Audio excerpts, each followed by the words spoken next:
I enjoy talking with you, and because you understand people. You're not just looking at me as a celebrity, you're looking at me as people, as a person. And you remember stuff, like I said, about like that means everything. If someone, you don't just remember the highlights of my life as an artist, you remember things about me as a person.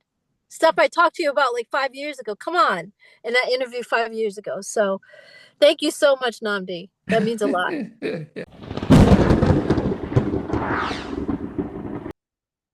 Hey everyone. So, after 5 years, I'm excited to be able to welcome back Don Robinson to Halftime Chat. It's going to be a great interview, so I can't wait to talk to Don about a lot of things. So, stay tuned. Namdi, Yes, yes. How you doing? hello. Hi. I'm great. How are you? Slightly tired, but not too bad. Oh my gosh, I know. I told you we could have done it tomorrow. No, no. It is fine. It is fine. How have you been? I've been great. I'm so happy to see you again. It's been years. 5 years to the month to be so precise. Really? Yeah, Wow. it's Wow. 5 months to the Five. month, and it was at a time when I yeah, maybe you can describe what happened 5 years ago when you probably did over 200 interviews. What was going Oh on? my gosh. It was pretty amazing. Actually, it started with Joyce from Climax.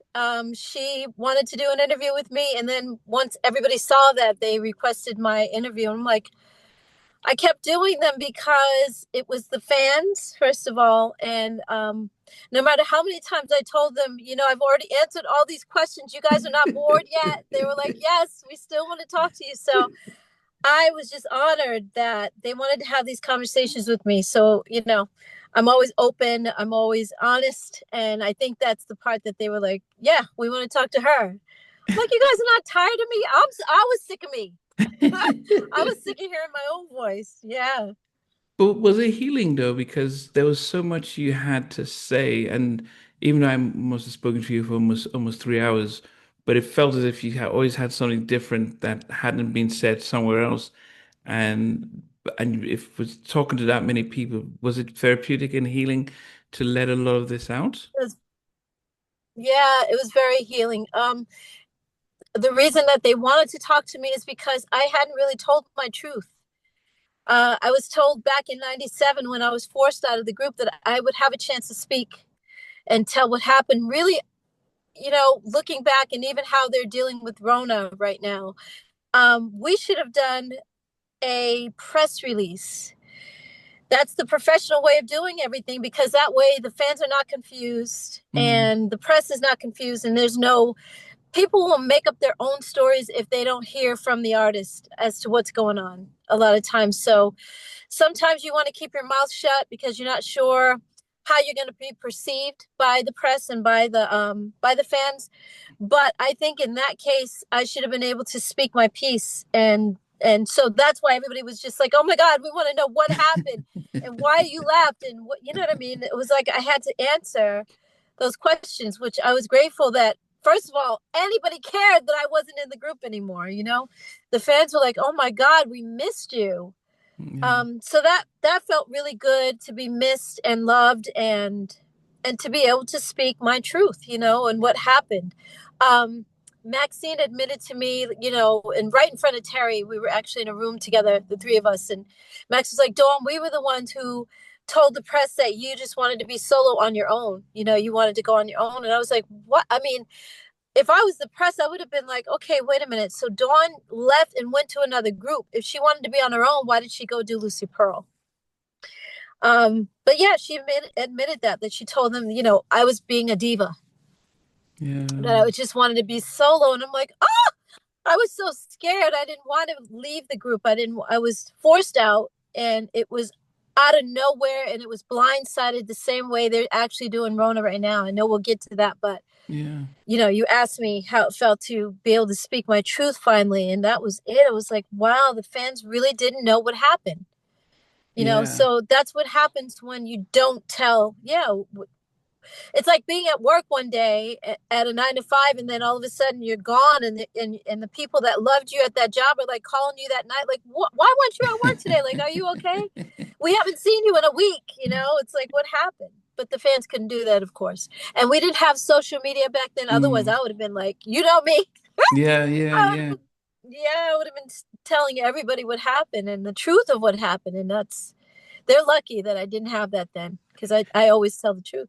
Well, it came at a time when En Vogue had their biggest single of the Mm-hmm. Set It Off album, Mm-hmm. Don't Go, and Don't let go. sorry, Don't Let Go. Yeah. And it was such a amazing song. You were the main singer on the song. Thank you. Yeah. It Yeah. made a video, and everyone was excited. Oh man, good! En Vogue's back, new album. Mm-hmm. And Right. then just before the album comes out, it's like, well, you've left. And Mm-hmm. Yeah. was it, did I would have thought the label would have been like, okay, this doesn't look good just before we're putting all this money in this new album. Do you think, the outgoing no, Sylvia Rhona has just retired from Epic. Do you think Wow. he could have made a difference and say, no, let's put it together, let's just try and resolve this because, you don't try and let the lead singer leave just before we release a new album. Yeah. And not only that, Namdi, I had recorded that entire album minus two songs because we hadn't recorded those two songs at all. So none of us recorded those two songs. But I recorded everything else. That's why the fans were like, well, we can hear Dawn on whatever, the song, whatever. We can hear Dawn on all these other songs on the album. There were songs that I forgot that I did. And I'm like, the fans are telling me, like, Dawn, we can hear you on this. I'm like, no, I didn't record that. And then I listen, I'm like, oh my God, Yeah. yes, I did Yeah. record that. Even Babyface So, said that it hurt him that he was told to turn down some of your vocals. He couldn't take them well, off. he was actually told to take them off, and he told me that he couldn't take them off. Hmm. Like, he pulled me back in the mix. He was like, I couldn't remove you altogether.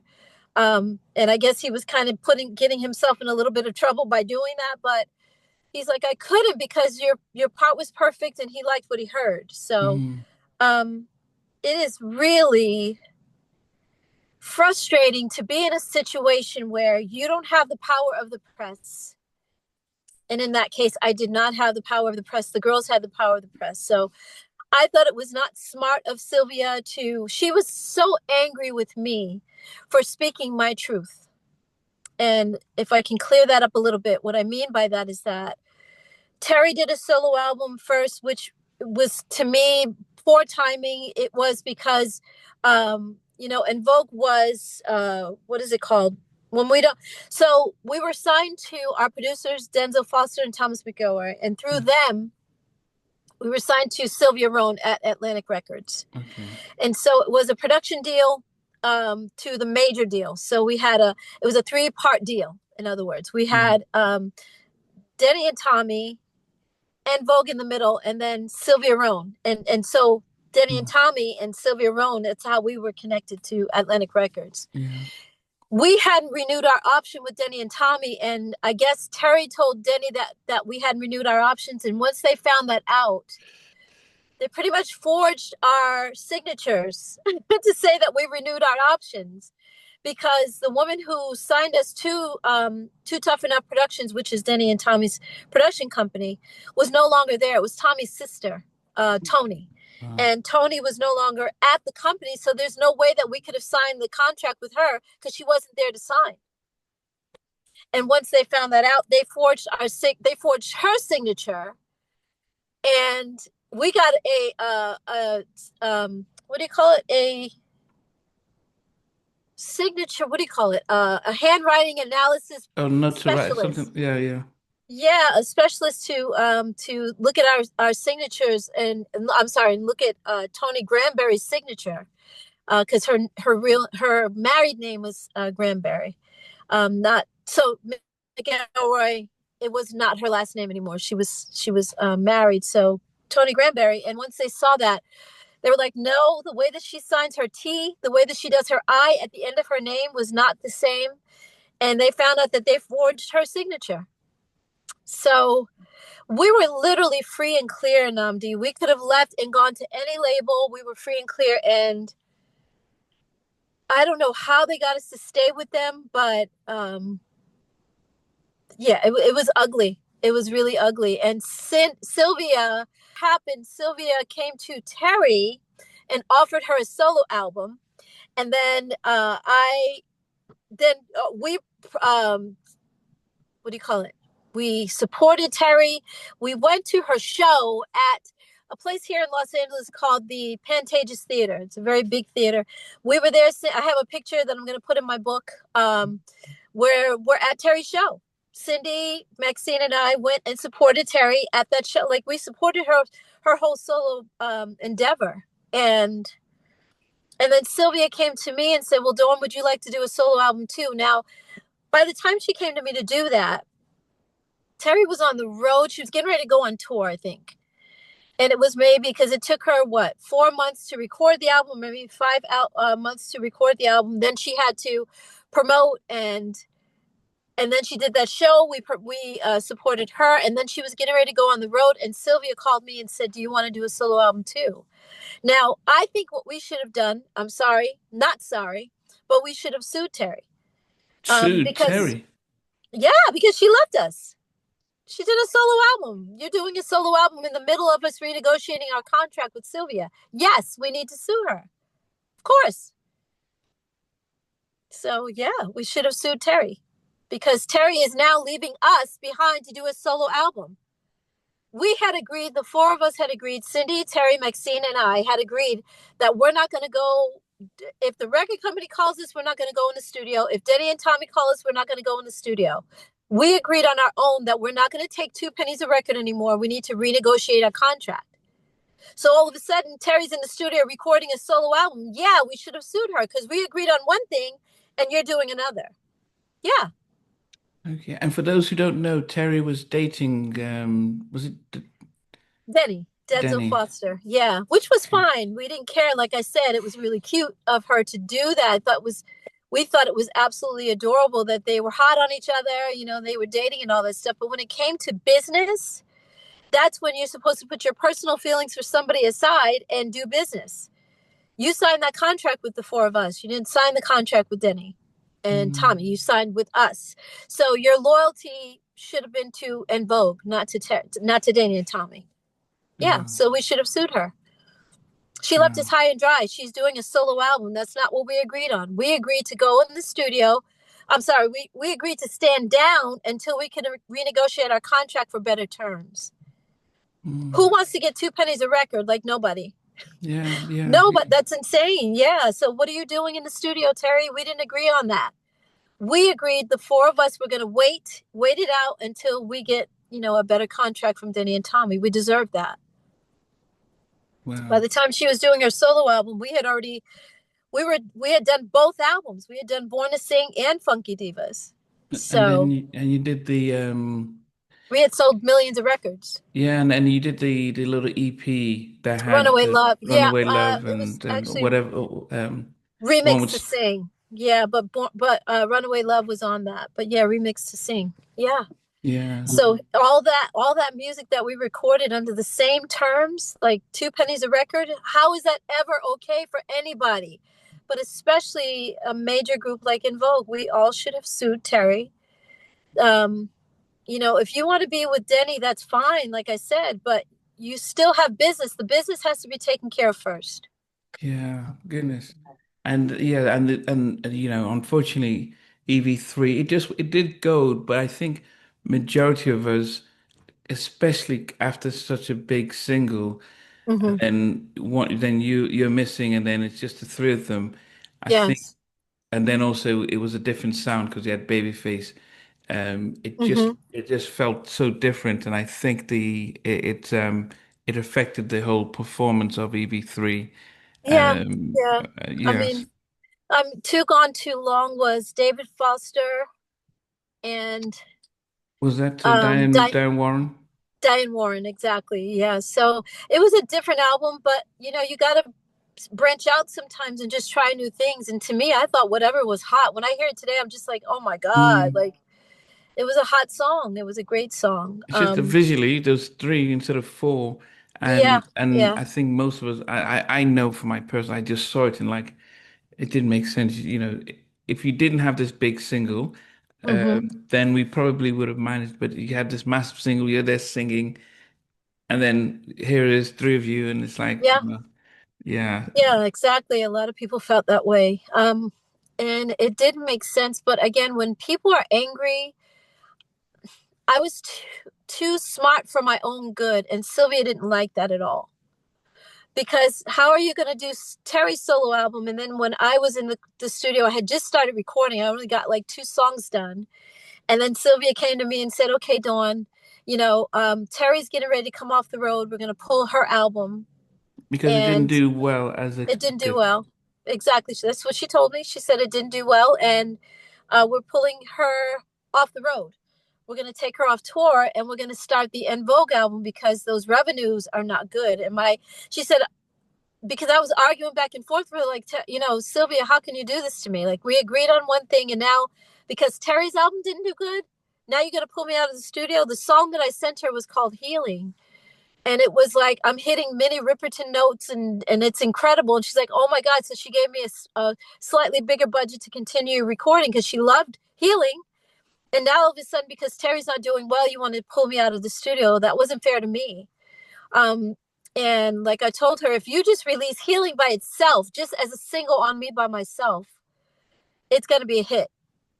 It was a Mm, massive, like, it's a beautiful single. To me, it reminded me of Vision of Love, mm. Mariah Carey, because I'm hitting whistle notes like Minnie Riperton.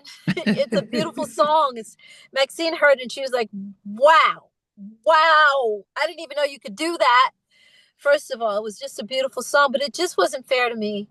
Um, and it wasn't fair to the group. None of us should have done a solo album. But if I didn't take the deal that Sylvia offered me, I would have lost my house. So I took that deal. Um, and I was the only regret that I have is that I didn't tell Cindy and Maxine because Terry was on the road. She didn't even know. And like I told, they called me, Cindy and Maxine called me. I was at my nephew's baseball game and they were like, Dawn, we heard that you're doing a solo album with Sylvia. I was like, yeah, you know. Um, Terry didn't tell us that she was doing a solo album and you guys are okay with that. So, I regret that I didn't tell you. It wasn't right. I'm not making excuses. It was not right. That I did not tell you guys that I was doing a solo album. However, Terry did a solo album told none of us. We called her. She was at the studio and we were like, Terry, what are you doing? Oh, well, I don't agree with you guys. And I'm here with Denny and Tommy. And I was like, you being with Denny and Tommy is not what we agreed on, though. We agreed, the three of us or the four of us agreed that we were going to. And why are you in the studio? And she's like, well, I don't, you guys can just make decisions without me. And I'm like, I think Maxine said, we can't make decisions without you. We are 4 people. We're 4 members. So we can't just make decisions without you. That's not fair. Well, how can we do that? And we can't record with just the three of us without you either. So like I said, in hindsight now, I think we should have sued her because that was wrong for her to do that. It was against our contract for her to do that. Contractually, she was really, um, you know, out of pocket. She was out of line for that.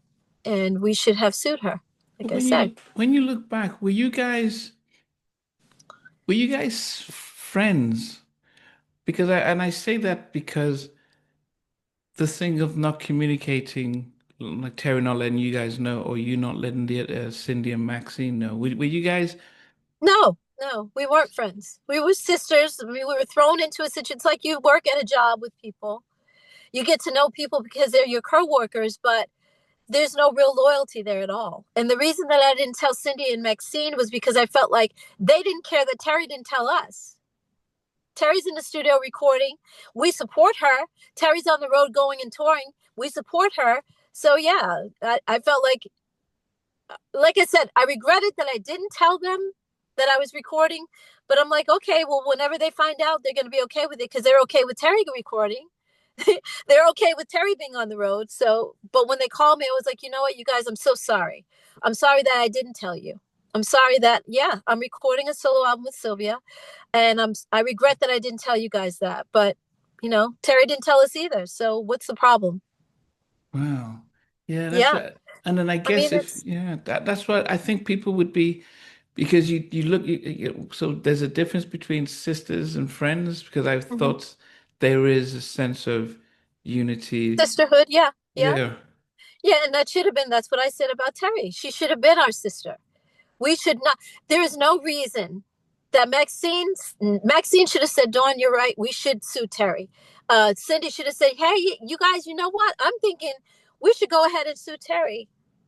But we didn't do that. None of us brought that to anybody's attention because that's where it started. Terry should have had her loyalty should have been with us from the beginning. So, like I said, I apologize to Cindy and Maxine for not telling them that I was in the studio recording, but you guys didn't care that Terry was in the studio recording. Why are you upset with me for doing the same exact thing? Why? Mm. So Didn't ha everybody seems to think that when you're in a group situation or you're recording music together and you've done all these incredible things, that you're supposed to be this family dynamic is supposed to happen. And yeah. we're just like anybody else. You know what I mean? We have differences, we have hidden agendas within the group. That's what I saw with Terry doing that behind our backs. Like, Terry, why didn't you just tell us you're going to go in the studio and record your album? Why did we have to find that out later and then call you at the studio and say, what are you doing? Why are you there? Just tell us, hey, Maxine, Cindy, there was no it was a lack of communication. It was sneaky. It was behind our backs. Like I said, we knew she was dating Denny, so that wouldn't have been a problem for her to just come to us and say, you know what, you guys, I don't agree with what you're doing. And not only that, in Dobby and Domney, I'm sorry, Sylvia knew that we were free and clear. That was Sylvia's agenda, was to keep us divided. Mm. Putting Terry in the studio by herself means that the other three are over here doing their thing. And so we couldn't come together cohesively and say, hey, we need better terms. We need to get more than 2 pennies a record. You know what I mean? We need at least $1 per record per girl. But she kept us divided, and that kept us from renegotiating our contract. It was a bunch of stuff that was going on. It wasn't just us saying we're not together as sisterhood. It wasn't just that. It was all these people that knew better, who had been doing it for years, way before En Vogue. This was our first time. Yeah. This is our first time renegotiating our contract. This is our first time. Um, like I remember Maxine saying after we went platinum and multi-platinum on our first album, I think there's something that we need to do at this point. And she's like, I think there's something we needed. And we didn't know if we renegotiate for better terms. Are we supposed to tear up the old contract and renegotiate? We never did that. Yeah. And so here we are on our second album. We did the second album under the terms of the first album. There's a problem there. Mm. You're still getting 2 pennies a record? Like, everybody's okay with that? That's Mm. a problem. And Mm. that's where Sylvia Rhone, or really she couldn't do it because she's our label. She's not supposed to. But Denny and Tommy should have pulled us to the side and said, hey, ladies, this is what we need to do right now. And you guys are not paid very well, so we're going to make sure you get paid better, because we were in the same deal that they were in. We were kind of together on that deal. And they should have made sure that we were taken care of. If they would have made sure that we were taken care of, Terry wouldn't have had to do a solo album. I wouldn't have had to do a solo album because we would have been paid. Maxine, Cindy included. We would have all been okay financially. So, yeah, it was a big breakdown in communication, but it was also a lot of sneaky behavior going on behind the scenes. Yeah. Yeah. Just And I knowing. blame I blame the people that were there before us. I blame Denny and Tommy for, not making sure that we were taken care of. They knew better. They had the Tonys. They had Tony before us. They were already Club Nouveau and what's the other Yeah. group that they did? Yeah, they had done a lot of Climax music. Social Club. Yeah. Climax Yeah. Social Club, Yeah. exactly right. So they knew better. They knew better.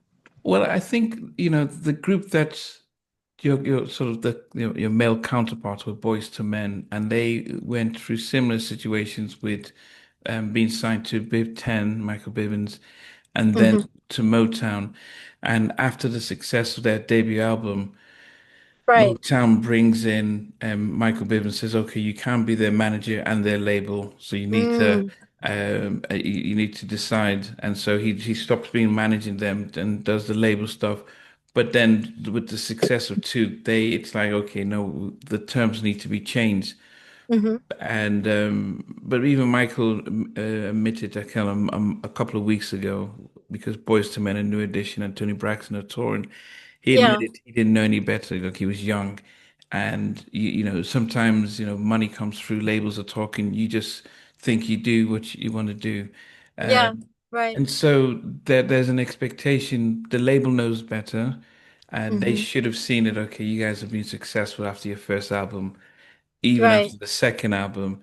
um, we need to make sure you guys are taken care of and actually bring you in-house. They probably Hmm. should have said, let's take you off of that production deal, sign you directly to Atlantic and new fresh terms You and can't then do take that it. though. No, Yeah, they wouldn't have been able to do that no, because they Denny and can. Yeah. Tommy.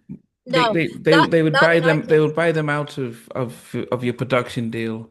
That's what even intro. They were bought out of their production deal, signed directly to Atlantic. A lot of groups get, even 112. They came off of the Bad Boy production deal and signed because of success. Hmm. And yeah, Sylvie could have just bought them out of Denny and Tommy and then signed you guys directly. But you have to want to be bought out. That was the point I was trying to make. Okay. Terry wouldn't have wanted that because Terry was dating Denny. So she would have felt like they feel like their loyalty, and I've said this in interviews years ago, I Okay. said this in interviews. It's literally like prostitutes and pimps. You do all, it's really seriously Namdi. I keep putting, yeah, there's a D in your name, Namdi. It's literally like you do all the work and you bring all your money home and give it to your pimp. And it was like that. It's like, okay, so all this loyalty that you guys are giving to these guys, and what are we getting for it? Because Denny had a mansion. He lost the mansion. That's how karma works. But he lost his mansion. Um, and what are you getting for it though? How are you benefiting from Denny and Tommy are benefiting financially, but we're not benefiting this way. So how are you okay with that, Terry? You should be just as upset for making two pennies a record as we are. Mm. But her loyalty is undying. She literally, I bet you if somebody was to put a gun to her head, she would literally just take me out. I love Denny and Tommy that much, and I don't care. I'm like, oh my gosh, like we cannot be so loyal to other people that we're not loyal to ourselves. Who's going to be there for the group? Who's going to take care of us? We need to. That's what I mean. It's like you can date anybody you want, but if you're not going to do business to protect yourself and make sure that you're taken care of financially, even just you, never mind the group, but even just Terry by yourself, if you're not going to do that, I have no respect for you at that point. So Mm. yeah, they could have bought us out. The label could have bought us out. Sylvia came to us with a manager. She brought Trudy Green and said, "Hush, you guys, don't tell them that it's me. I'm the one who brought Sylvia, Trudy Green to you." She also brought "Don't Let Go." She brought that song to us for the soundtrack. So if she brought those things, then why couldn't she say, "Hey, you know what, Denny and Tommy, I'm gonna buy the girls out from you." Especially And after the success of Don't Let Go, that would have been like, okay, because at this point, you guys crossed over more than Free Your Mind and everything. You became like, okay, this is a global hit. This is not just a R&B hit. It was more of a like, exactly. and it was like TLC's Waterfalls, which then took them out of R&B and became of a Crossover. Yeah, crossover hit. So see, that would have been like, oh, the alarm bells, like this could be bigger than what I initially thought. So let's do something different. exactly. Um, but yeah, It would have been smart to do that. I have no idea why Sylvia didn't. I was told, or we were all told, that she didn't like Hold On. So Denny and Tommy had to get behind promoting that song. And then mm. later she comes along and says, "Oh, I knew you guys were going to be a hit. I knew it was." It's like, what are you talking about? You didn't even like it. Don't lie now. Don't say that you knew that we were going to be a sensation. You know what I mean? It's like, no, you didn't like the song. Um, but it was like it was so incredible that how do you not like that song, you know? Yeah. The acapella into the beat was just so different and it's so new, and I didn't like it either. I because we had been used to hearing those two songs separate from one another. So we had Mm, Who's Loving You, the acapella part, and then we mm. had Hold On, totally separate. And when we came to master the album and you know put all the songs in order and all that stuff on the album and master it, they had put those two things together, and I was like, it was terrible to me. Wow. But after a while, I was like, oh my God, this is so genius. But that's because for months I had heard them totally separate. Yeah. So you got to understand, it's like all I heard was, yeah, you know what I mean? And then the beat kicked in, and a totally separate song later. I was like, whoa, this isn't going to work, you guys. But they knew what they were doing. Denny and Tommy knew that. They knew that much. They knew that was smart, very smart. I think seeing the video and hearing it, Ugh. because I hadn't grown up listening to the Jones Girls. I've Mm-hmm. just interviewed Shirley Jones. Shirley. I just Yeah, interviewed a couple of weeks ago, so I I hadn't grown love up her. listening to them or the Clark sisters. So, so for me, hearing the a cappella, then the beat, Mm-hmm. it was like mind blowing and stuff. And Yeah, that thank would, you. yeah, that was one of my first albums that I actually bought. I still, when I look at the cover, it takes me back to back. I bought that and 2020's Revival, and it's like, Wow. so I have Wow. memories of that, and I think that really cemented you guys as being very different because it was, and I didn't grow up with the Supreme, so it was like classy. It was different Hmm. from Ex-Girlfriend or any of the other girl groups out there. It was Yeah. beauty, it was elegance, it Well, was we were vocals, everything.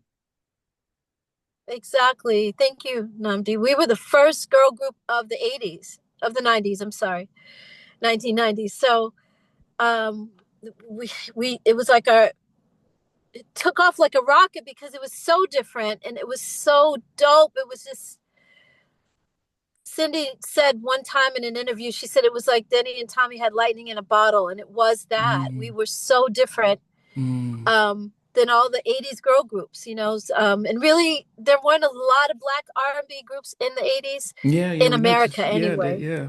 Mm, Yeah, it was just Expose, Cover Girls, which I love, love, love, love. Sweet Sensation, all these groups, but there were no black groups in the 80s in America. So yeah, we were the first on the scene, and boy, did it take off. We were so shocked and just wow, wow, like the world loves what we're doing, but it was so dope, so different. I just wish they would have, again, that they would have protected us. Denny wouldn't be having any problems with us over the years. We should have had, our success should have been so much financially as big as the success that we had on the charts. You know what I mean? If we're yeah. going to sell millions of records, then we need to have millions of dollars to follow that up, just like everyone else around us. Yeah. So I don't get it. I don't understand why the greed, I guess, greed or, Yeah, yeah. Well, in one case, you know, because since I when I interviewed you, you were probably my fifth guest. I oh, think two. wow. Oh, I didn't I've realize had close to 200 guests since then, you're such and a great interviewer. You know what I mean? You're a great journalist, I guess it would be. What would you title yourself? um, a music fan who just You're more than a fan, though, Namdi. yeah, no, I'm But you, sorry. you were so easy to talk to, and so you know what I mean. I thought you had been doing it for a while, so that's amazing. Kudos, No, kudos to you. no, Yeah, bravo. my day job as a therapist probably helps me just to be able to Oh, to yeah, go through. exactly. Yeah, But I think what I after 200 guests subsequently and hmm, hearing about how when money comes in, people then, things that you don't know about yourself show up where everyone's yeah. protecting themselves.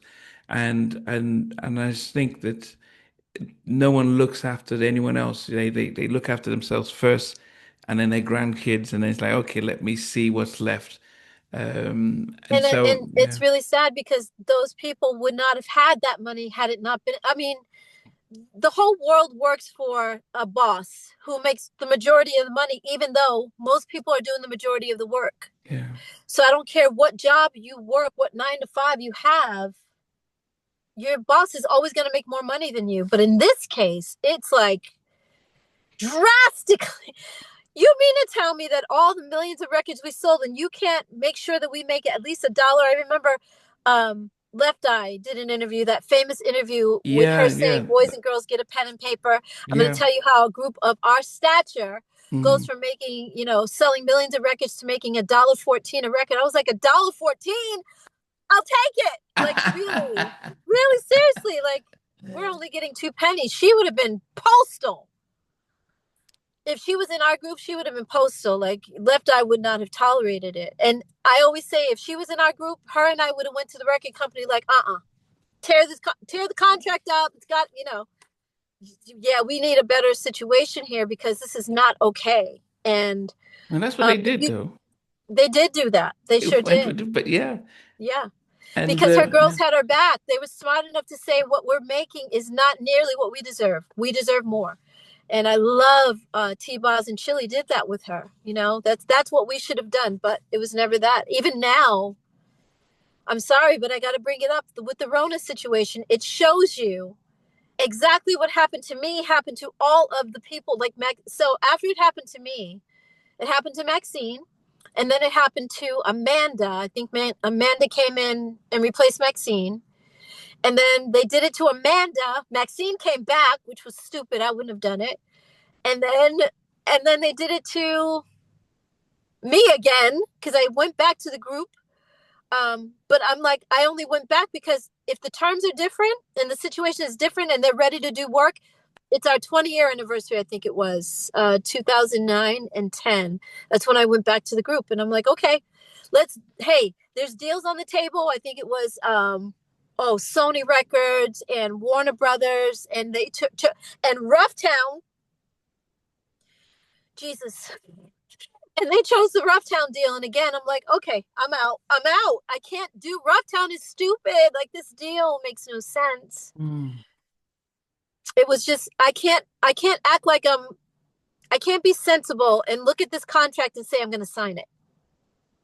It was ridiculous. Like, no way, I'm not signing this contract. And sure enough, a month later, Maxine sends me an email. Hey, Dawn, you were absolutely right. This Reptown deal is crap, and we'll probably have to sue Renee to get out. I still have that email to this day. Like, Maxine, I told you guys, like, I'm one person.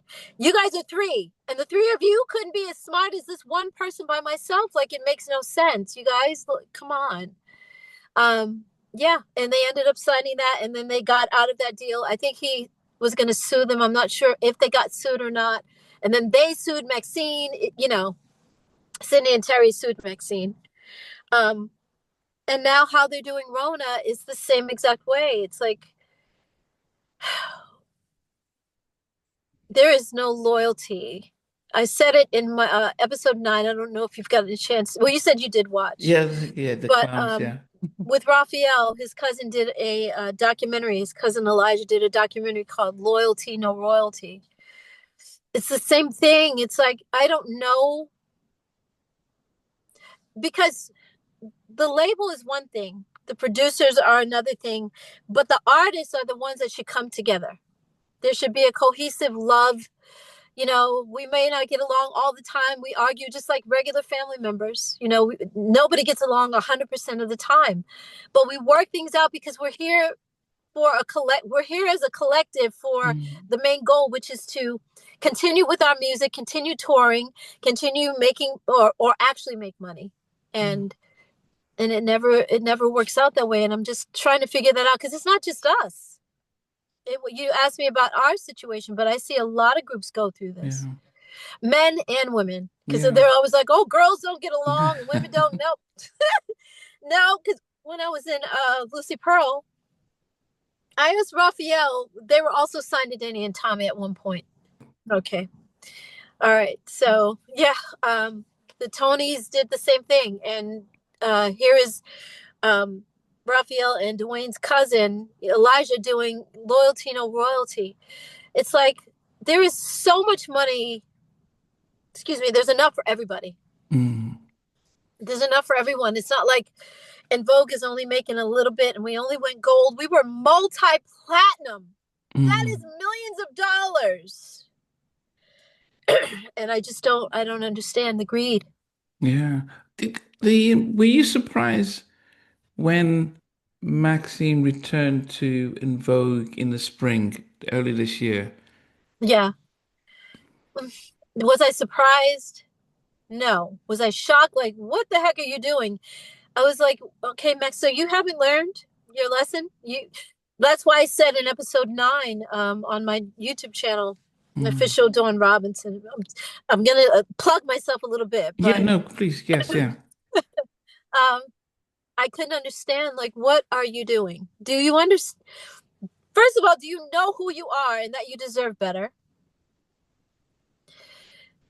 But now that I see what they did with Rhona, I see why she's back. They needed her because Rhona was leaving. It was all a setup, is what it looks like to me. And if I was Rhona, I think she's being a little too nice about everything and trying to be sweet. And maybe she even has an NDA that she's not allowed to talk about what happened, which I would not have signed if you guys are going to give 22 years. Like, I was only in En Vogue for 8, but I brought a lot of big hits. She was with them for 22 years, no hits, but still she gave a lot of time to that group. And if I were her, apparently her sister is speaking on her behalf, which I see her sister's feisty. Her sister's not okay with anything. Like, they did a really measly um, press release, some kind of statement that they put out about Rhona leaving, which to me, it's like, okay, you guys never did a statement for me leaving the group. That was a mess. You never Yeah, fought for me on my behalf. There was nothing funny about that to me because I was devastated. Devastated. You're just going to kick me out and not allow me to speak on my behalf or speak for me. Like, hey, you know what? We're so sorry, fans, but Dawn is no longer here. They did nothing on my behalf. And I don't think they would have said anything about Rhona leaving either had Rhona not put out a letter. Rhona just did a letter and put it out and said, it's unfortunate what happened. She should have told the truth because I know it was ugly. It was not as sweet as she's making it seem. Her sister is telling the truth. Like, her sister is on it. And it's not to say that you got to have this ugly breakdown and communication and yelling and screaming and calling each other out of each other's names. It's not that at all. It's just tell the truth. This was not okay what they did to me. Not okay. And I'm going to speak up for myself because I deserve more. I gave them 22 years of my life. Rhona, come on, you better speak up. I'm speaking up for Rhona. She ain't even saying it, but yeah. I think, I mean, it needs to be looking said. at because in a way, what Rona said, which, as I said, surprised a lot of people, is that Mm-hmm. after 2 decades with En Vogue, she's stepping into a new season, and she said she's prioritizing her values, her spiritual alignment, and artistic truth, and embracing this new thing. She said she was never informed about En Vogue's Thank Rock and you. Roll Hall of Fame performance. That's the only truth that she told in there. That's the only truth. Because Rhona did all those other projects that Rhona did, she did while she was still in Vogue. So why now that you have to leave and go pursue other endeavors? She did her book. She had a book that came out. She got married while she was in Vogue. She had her life coaching. I think she's a life Yeah, coach. yeah, yeah, Like, she yeah, did all those other endeavors while she was still in Vogue. So why now do you have to leave in Vogue to do your endeavors? Like, yeah. I don't believe that. I think that they knew um, for some reason that they wanted her out. I think Salt Pepper didn't want her in there.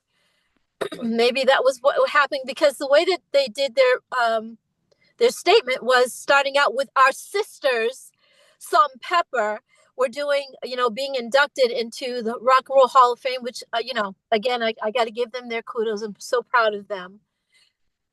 But they said their sisters are being inducted. And so because of that, they're just now speaking about the Rhona thing. Well, Rhona's your sister too, right? Because they said Rhona Bennett. They didn't say sister Rhona Bennett at all. And I thought, Yeah. wow, wow, you guys are so mean. They are mean girls. There's a show here in America. I don't know if you guys have it over in the UK, but there's a show called Mean Girls, and they are mean. They are showing the truth of who they are. This is who they've always been. It's just now coming out. Yeah, well, actually, as It's you're just saying coming this, out. I'm looking at the statement. They did say that we chose to refrain from addressing Rhona Bennett's departure from En Vogue until now. We're Hmm. proud of En Vogue's legacy and for over 35 years. And right And then, instead of saying, we are so sorry that things ended up the way that they did, because they said Rhona Bennett because of Salt and Pepper. We waited just now to talk about Rhona Bennett. We would like to address our sister Rhona Bennett. We are sorry to see her go. It's been 22 years. We had a lot of laughs, a lot of tears. We've shared a lot of time together, and it breaks our heart that she's gone. But we, differences within the group that we couldn't come to terms with each other, or whatever it was. mm, Really, this was a time for En Vogue to actually tell the truth about something for a change. We didn't agree with certain things with Rhona, or we had a falling out with Rhona, or Salt and Pepper didn't want her there, or maybe the Rock and Roll Hall of Fame didn't want her there, and she was upset about that, so she's leaving because of that. Tell the truth for a change, but they never do. They never ever do. So it's like right there, they should have said, "We love her. Thank you for 22 years of your life." Oh my God, that is yeah, a long time for anyone to spend. If you're at a job for 22 years, a 9 to 5, they give you at that point you got seniority. They give you a going away party. Mm, We love you. We're gonna miss you, like something. But no. they were so concerned with Salt and Pepper, talking about our sister Salt and Pepper, but not your sister Rhona Bennett. Like, whoa. And they didn't do it for me either. So it's like, it's no surprise that they didn't do it for Rhona. They didn't do it for Maxine. They didn't do it for Amanda.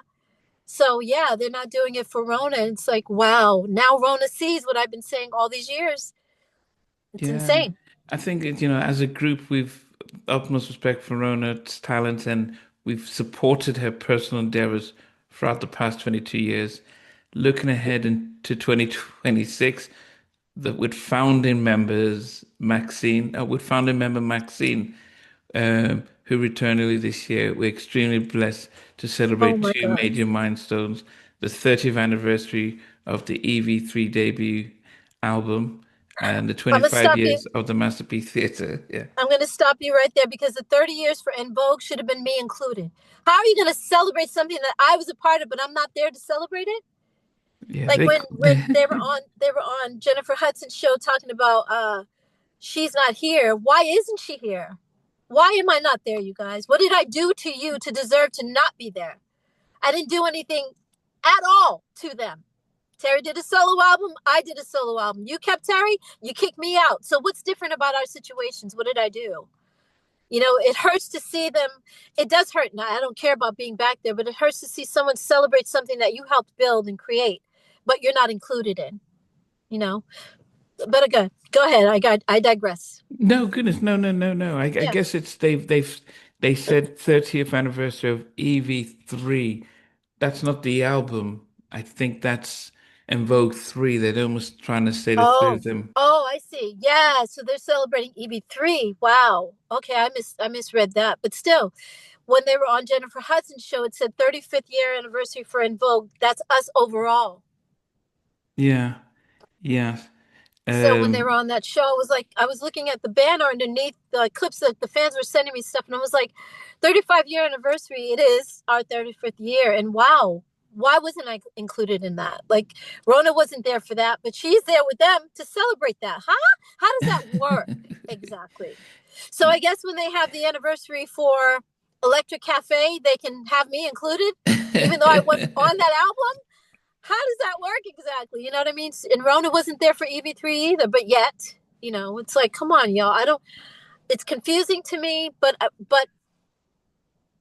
let me slow down. It is not confusing because I see the jealousy, I see the bitterness, I see the resentment, I see the mean girl. Even though they're grown women, they're acting like high school girls. Like they don't know any better. Like this is not how we're supposed to do things. We should have treated Dawn better, and we owe her an apology. We should have treated Rona better, and we owe her an apology as well. Rona gave more time, like I said, but I still did the work. I built that foundation that Rona was there for 22 years on. Every time she's saying don't let go or giving him something to feel or never going to get it or whatever, even if she didn't sing lead, she's still there upholding what I helped create. I helped build En Vogue. So I don't get it. I don't get it. Yeah. It doesn't make sense. In I think people saw Rhona's statement that she was leaving, and then Mm. automatically the comments are, oh, maybe Dawn's returning. This is part of the realignment because some Saudi billionaires No, said, okay, I want the four members back. So how do we first get nope. rid? This is the thing. Whoa. Namdi, Lord, so sorry. Please, You got I am it. tearing up your name. I'm so glad you have it on screen. Namdi, Namdi, Namdi. This is my thing. Why would anybody? It's like your boyfriend apologizing to you that he's not going to cheat on you anymore. Your husband saying, "I'm sorry. I know what I did before, but I'm a different man now. I'm a different man now. I would never cheat on you. I realized the error of my ways and I would never do that." It's like, I cannot believe. Sorry, I'm going to turn on my light because it's getting dark. Ooh, that's harsh. I cannot believe that it's going to be any different than it was. If they just treated Rona like this, why would I go back to an abusive situation? They just did this to Rona last week. Not even, it hasn't even been a week. They just did this to her. So you think they're not going to do it to me again? Cindy and Terry control En Vogue and they're running it into the ground. The brand, they said our legacy, our brand. Yeah, the brand that I helped build is totally different now. You guys are mean women. You're not treating the brand as if it's important. And I guess they think that what they're doing is going to be kept and swept under the rug. They thought that Rona was not going to do a letter. And when Rona did that letter, everybody saw exactly who En Vogue is. So had I thought about it when I wanted to talk about it, my whole team was like, oh no, Dawn, you'll have the chance to do that when they kicked me out in 97. But we didn't have the social media platforms that we have today either. So, but I would have said, I would have spoken for myself, you know. Yeah. And now I'm able to do that, which is, 2020, I did that in all those interviews. But it is unfortunate that a group like En Vogue has been manipulated, and I don't know where the jealousy is coming from. I don't know why people do what they do. You can only go by what you do. I can only speak for myself. I'm not them. So I don't know why they kicked me out when they did. And they kicked me out. So somebody recently said, oh, she didn't get kicked out. She just left and vote. No, they kicked me out. I called Maxine the next day and was like, Max, please, I don't want to leave the group. Like, and she's like, no, we already made our minds up. We already know what we're doing. I'm like, what? What are you saying? What did I do that was different than Terry? I just, oh my God, I was in tears. And she's like, well, I got to go. I can't talk about this because the other girls aren't here. And what are you talking about? Like, you saw what happened to me yesterday. And yesterday was the day they kicked me out. That's what I mean. So, yeah. And now they're doing it again. They've done it several times with other members. Like I said, Amanda, they did it to Maxine, but Maxine is willing to kiss ass and go back. I would never do that. I'm not doing it again. I did that several times. I did because I thought I was told that there were deals on the table. First of all, our producer, our manager at the time, what's his name? Uh, Brooke Payne. Brooke Payne is No, is Ralph, she in not Brookfield? Ralph. Yeah, Yeah, yeah, exactly. Yeah, he's there. Ronnie's uncle. Okay. Ronnie's uncle, exactly. He was managing En Vogue, and he's like, Dawn, the girls. He's very Boston, so I always do his accent. I always imitate him because they were telling me. Somebody said, "Oh, you made fun of Cindy's voice in all those interviews." I was like, I wasn't making fun of her. I was imitating Cindy. I do this with everybody. If I can get the voice in my head, like Mm. with Maxine, she talks very stopped up, and it's very New Jersey, But with Brooke, it's very Boston. Dawn, the girls want to talk. Um, and I was like, Brooke, I'm not willing to come back. At the time, I was living in Atlanta, Georgia. And he was like, Dawn, the girls want to talk about reuniting and they're ready. And I said, Brooke, you know, they do stupid shit excuse me, but they do stupid shit when it comes to business. They don't make good decisions. She's like, nah, they're ready now. They're different. They're more mature and they understand what they need to do. I was like, okay, Brooke. And I went back to that group and it was no different. It was no different. And then I went back again, like I said, every anniversary that we would have every 10 years or so, I would go back. And here we are at the 2019, I think it was. And that's when they took the rough town. No, no, no, no. The rough town deal was in 2010. Oh my God! Like you guys really, you got two major deals with two major record labels offering us money, offering us deals, and you're going to take the rough town deal? Like I thought that was really not smart at all. Um, and then with Brooke, it was the same way, and they were no different. And it was like, wow. So it was a waste of time. And I should have learned my lesson, but each time I'm like, okay, if there's money on the table and there's a way for us to actually make money this time where I didn't make money back in the Mhm. day, okay, I'll put aside my differences with the girls and I'll go back. No problem. It didn't work out that way. Yeah. So, yeah, sorry. Hope I didn't go too far with what No, you no. asked me. Yeah, yeah. Sorry, Namdi. No, do you miss performing though? Yes, I do. Of course I do. I miss performing. I miss being in the public eye, except that I'm very, very much on social media. I'm the only one out of the whole group who actually does that a lot. Actually, I got to give it to Rhona. She kept that going for En Vogue a lot. She was very, very active Mm, on social media. But I'm active in that way, but I do miss performing. Of course I do. I miss being on stage and connecting with the fans that way. But I was told by the agents when I left En Vogue, was pushed out of En Vogue in '97, like, yeah, we can't represent you because we represent the girls, and that's a conflict of interest. And what the hell? What? So working has been far and few between for me. Somebody said a nasty comment, yeah, where's your book, Dawn? Well, all these things that I've said over the years that I'm going to do, but it's like it takes money to put out an album. It doesn't take money today. I could do a book, but I haven't finished the book. So, it's like, um, I think because I'm too close to my story that every time I go in to finish what I already have, because mm, an introduction, I have an introduction and two chapters. And mm, I can't get past that because remembering what happened yesterday is hard enough without having to think about what happened 30 years ago. So I need somebody to kind of ask me the questions and prompt my answers. You know yeah, what I mean? Like a ghostwriter would be great, yeah. to come in and help me with my book. But anyway, I don't even think my book should come before. I don't know if we should do a movie. I don't know. But even a movie, it takes a budget to put together the editing for the movie and do it right the way it's supposed to. But I'm still going to do that, even if it's rough, even if it's just a rough movie, documentary Mm. style. Do that But what about performing though? What's the hindrance of actually being able to, because you sang all these because you got to songs? get booked.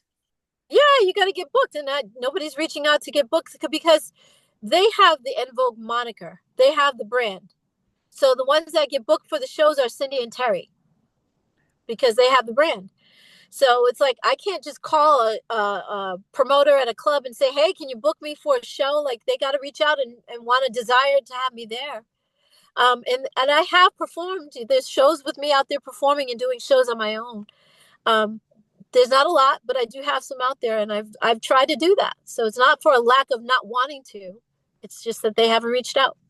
So if a lab, They if a reach out for the promoter, brand.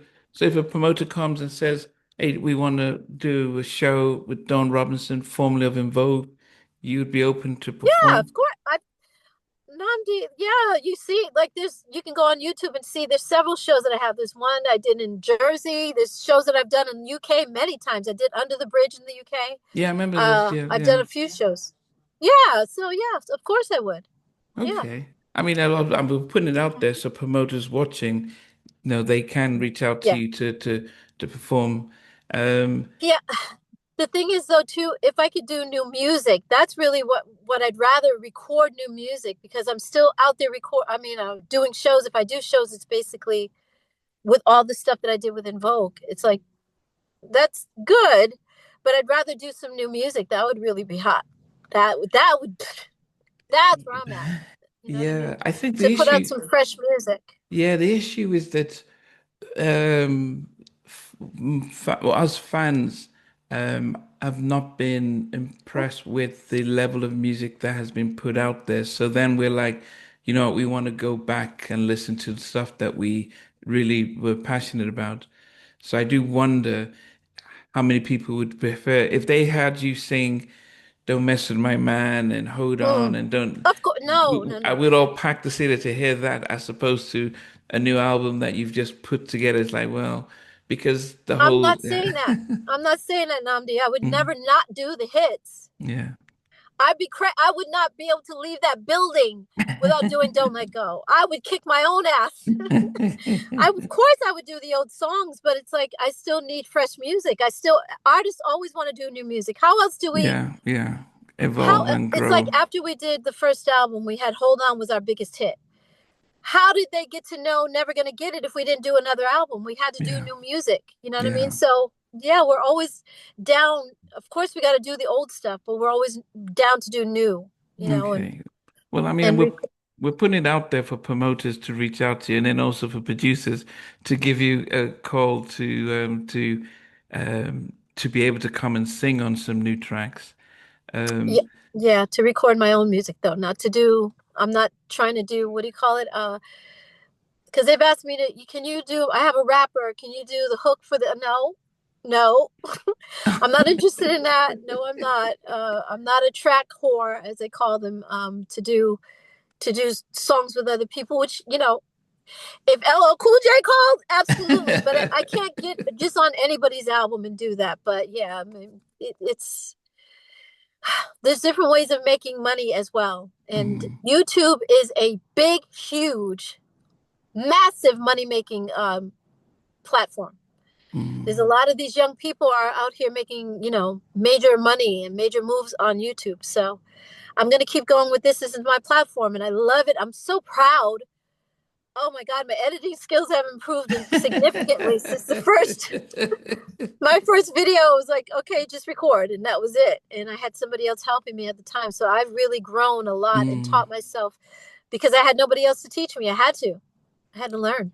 I mean, before you even got there, okay, I need to quickly segue to the fact that I Mm-hmm. we did Funky Diva's album review, Yeah. and to the Fat Lady Sings. Mm-hmm. I was looking for, I'm thinking, who did they get to do the rap on that album? I was thinking, was that Money Love? Was that MC Light? I didn't realize No. that was you. Oh, wow. See, I had this line in the middle of my face. I didn't even know. I'm so sorry. Um, it was no, that was Debbie T was on the record. Debbie T was on the actual record, but I did when we did it live. I would do the rap live. Oh, the Fat Lady Sings. Oh, the Fat Lady Sings. I'm sorry, I thought you meant lies. Sorry. Fat Lady Sings. It was me on the album. Yeah, Oh my goodness. I yeah. was looking to see who did they get featured. I didn't realize that was did you grow into being able to rap? Did I? No, I guess Denny felt like I could, and so he's like, "Dawn, do the rap," and he wrote it, and I sang. No, actually, the rap was written by me and Wayne, one of their artists that was in a group that they had, a girl and a guy rap group that they had called To Be Continued. Wayne and I, Wayne, he calls himself, but Wayne and I wrote the rap for that. Yeah. Wow. Yes, okay. I'm so proud. Thank you so much, Namdi. Yeah, That's a lot. I'm really impressed by that. Uh, Wow. Because when I hear it now, I just think, oh my gosh, so, I sound so unprofessional because you got Lauren Hill, you got Queen Latifah, you know what I'm saying? Like real rappers, Salt and Pepper, and I'm not a real rapper. So thank you for no, that. Thank you. yeah. You the fact that you know if you know official Don Robinson we get to see you chronicle what it's like living in your car and moving Mhm. around when you first released the first episode and Yeah. it made international news. How did that feel for you when it was picked up almost as if, you know, I think the way it was presented is as if you'd just been living in a trailer park and like fall from grace. I mean, what was the Hmm. reaction of that global news? Well, And first of all, if I was falling from grace, I wouldn't have put it on camera. So obviously, I was proud of that. yeah, I was proud of myself, and it is a culture now. There are so many more people, even since I put it out in episode 6 and first announced it. there's a culture of people that are like, Dawn, thank you so much for showing our alternative lifestyle. Alternative lifestyle. Because that's what it is. Nobody Mm. knows until they're actually out here. Everybody thinks it's funny until they're actually like, you know what? Because that's why I did episode 8, was to show all these different people in their Yeah. cars. I don't know if you were Mm. able to see that, but it's Yeah, like yeah, yeah. there's people with children, yeah, that are like, you know what? I could get an apartment and spend all the money that I get in my paycheck on rent, or I can actually live in my van or my RV or my car. So it's not funny the way that our society has people that can't afford their rent. They can't afford to pay rent. They can't afford their mortgage anymore. Some people could, and they just decided, you know what, instead of living in this apartment, let's just live in our van. And they just decided to do that. So, but you asked me when it first happened, how did I feel? I was nervous, but I was also excited because whenever you step out into the world and you say something that is different than the usual, you do something that is outside the norm, outside the box, as they say. You are looked at a certain way, and there's a lot of people that don't like it because they don't like me telling the truth. Oh, she's a mess. Oh, she's this. Oh, she's that. But I was very clear in my video. I was very well spoken in my video, and I continue to be that. And I'm gonna continue. Well, in this one today, I'm a little tossed because I'm like, oh my gosh, I got to get myself together. And I took my mirror down, which is my light. So that's why you see me hold it up in front of me. Oh my gosh. So I'm a little discombobulated, but we're still getting through it, right, Yeah, Namdi? yeah, yeah, yeah, yeah, yeah, yeah, Right. yeah. Yeah. Um, but I was very proud because what I've done in my car, when you don't have options, which I didn't have options when I first got in my car, I didn't have options. And, well, sorry, I did have options, but my options were not good. I wasn't happy. I wasn't treated well. I was being mistreated by my mother for whatever reason. Everybody's like, did your mom have dementia? And I'm like, no, because my mother knew exactly what she said to me and how she treated me. And she did not apologize for it. And she said, and I would say it again, is what she told me when I brought it to her attention. So it is not, um, it is not dementia.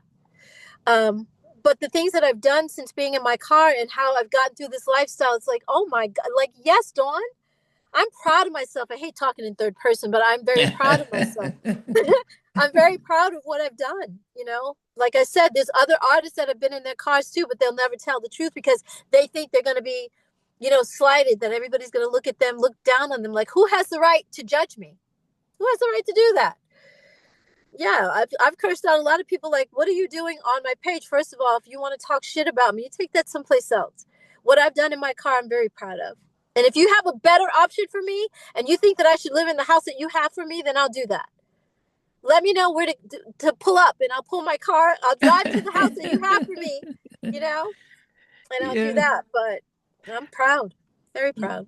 I mean, I know you did. If people would check out episode 8, where you showcase others who have lived with their families by Yeah. themselves, Yep. and here in the UK we have people who live on canals, people who Oh, on RVs, and so it is known here. I think for wow. the majority of society where there's pretty much you have a bed and have a house, Hmm. it seems very, most people would be afraid to step out and take that journey. Yes. And I Which guess, is go ahead. which is why I'm so proud, because I'm not scared. Somebody said to me once, because I was going to work on some songs with this guy who lives in Canada, and he was like, "You're not scared?" Like, and I'm like, "But should I be? Like, I'm not scared. You're making me think that maybe I should be, but I'm not. I'm not going to let you fear me into what you would be afraid to do, and I'm not going to let people shame me because they wouldn't be out here doing this, that I shouldn't do it. What I love about what I'm doing, Namdi, is, excuse me, can you please cut that? Please, Yeah, yeah, because I yeah, just yeah. burped. Yeah, cut that out. Okay, What I okay. love about my situation and what I'm doing in my car is that I'm able to see what is needed out there. So when I do have my nonprofit, you know, I was going to say the name, but I'm not going to do that because every time I put a name out there and I'm going to do something, He gets my taken. yeah, my former manager goes and buys the domain and tries to sell it. Like, I'm not going to do that anymore. I learned my lesson. But when I have my nonprofit, it's because I know exactly what people need out here. I know exactly what's needed. I'm glad that I went through this. God puts people in certain places so that we can wake up to certain things that are needed. I feel like this is why I did this. Because I could have easily been inside, like you said, in a place, stay at the hotel. The hotel was beautiful. It was a gorgeous room that he had me in. It was gorgeous, but I felt like he wasn't, my manager at the time wasn't listening to what I needed. And every time I tried to look, the apartment would have been so much cheaper. And he wouldn't do it. He would not. I was like, you are trying to keep me in a situation where I depend on you. And I saw the writing on the Mm, wall. mm, So it was time for me to leave. And it was also time for me to make this move by myself. My journey is the awakening. This awakening is in my car. The forgiveness that I have to go through for Cindy, Terry, Maxine, and all the stuff that happened. And I couldn't have done in the hotel because I was too safe, too mm, cozy. I had the TV on all the time, which is what we mostly do when we come in the house. Most people turn on their TV. mm. That was taking me away from what I needed to do. That healing process couldn't happen with the TV on. So there's a lot of things that I've done since then that I'm really proud of. And this car life thing is no joke. Like, I've really made it happen for myself, and I'm proud. And once the documentary is done and people see, like, oh my God, her car's so cute, first of all, how she has it fixed up in size like a freaking bedroom back there. Um, it's just, I'm proud. I've changed it several times because you got to adjust. Because when you drive around, everything moves. Of Yeah, course, it falls all over the place. So you got to fix your bed to where it's not collapsing on itself, and all the stuff that I've had to do since being in my car. And it's no different for anybody else that's living in there. Why do you think this whole movement has happened with car life? Why is that even a thing? Car life, RV life, van life, tiny homes. People are realizing you don't need as much stuff as you thought. And if you do need it and you have the room to do it and you can afford a bigger place, then you do that. But right now, I'm just like, okay, I'm making this work. I go to the thrift stores all the time and I get rid of stuff because I buy too much stuff. I'm like, it's getting cluttered. It's getting cluttered. Get rid of it. It starts to mm, become, yeah, cluttered. So I get rid of stuff all the time. But yeah, I mean, when I move into a house, it's like Dawn can't try something different for a few years. I've lived in a house since I was a child. I lived in an apartment with my parents, and then mm. as a grown woman, I lived in an apartment on my own. Then I had a house for a minute, lost my house. Then I lived in more apartments. Why can't I try living in my car? What's wrong with that? Yeah, It's different. It's not the usual thing, but I'm not the usual person. I'm not like everyone else. We are all different. So yeah. something that would be shocking for, like, Namdi did that. Oh my God. Like, even having a channel. Uh a lot of people that I see that have channels, they're like, oh my God, people are like, you're on YouTube, you have a channel? Some people look down on that. Mm.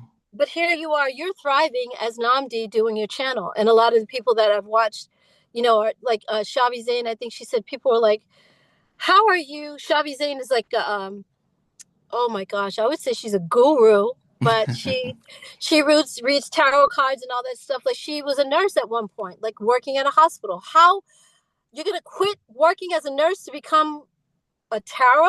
You're gonna read cards and talk to spirits and ancestors and all that stuff because she's very good at it. She's amazing.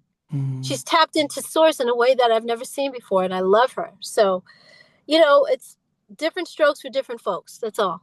Yeah. I And mean, this works for me. It's not forever, though. Again, I gotta say that it's okay, not forever. that's I never important to said, know. yeah, I said it in episode 9. Like, I didn't say that I wanted to be in my car for the rest of my life, but for now, this works for me.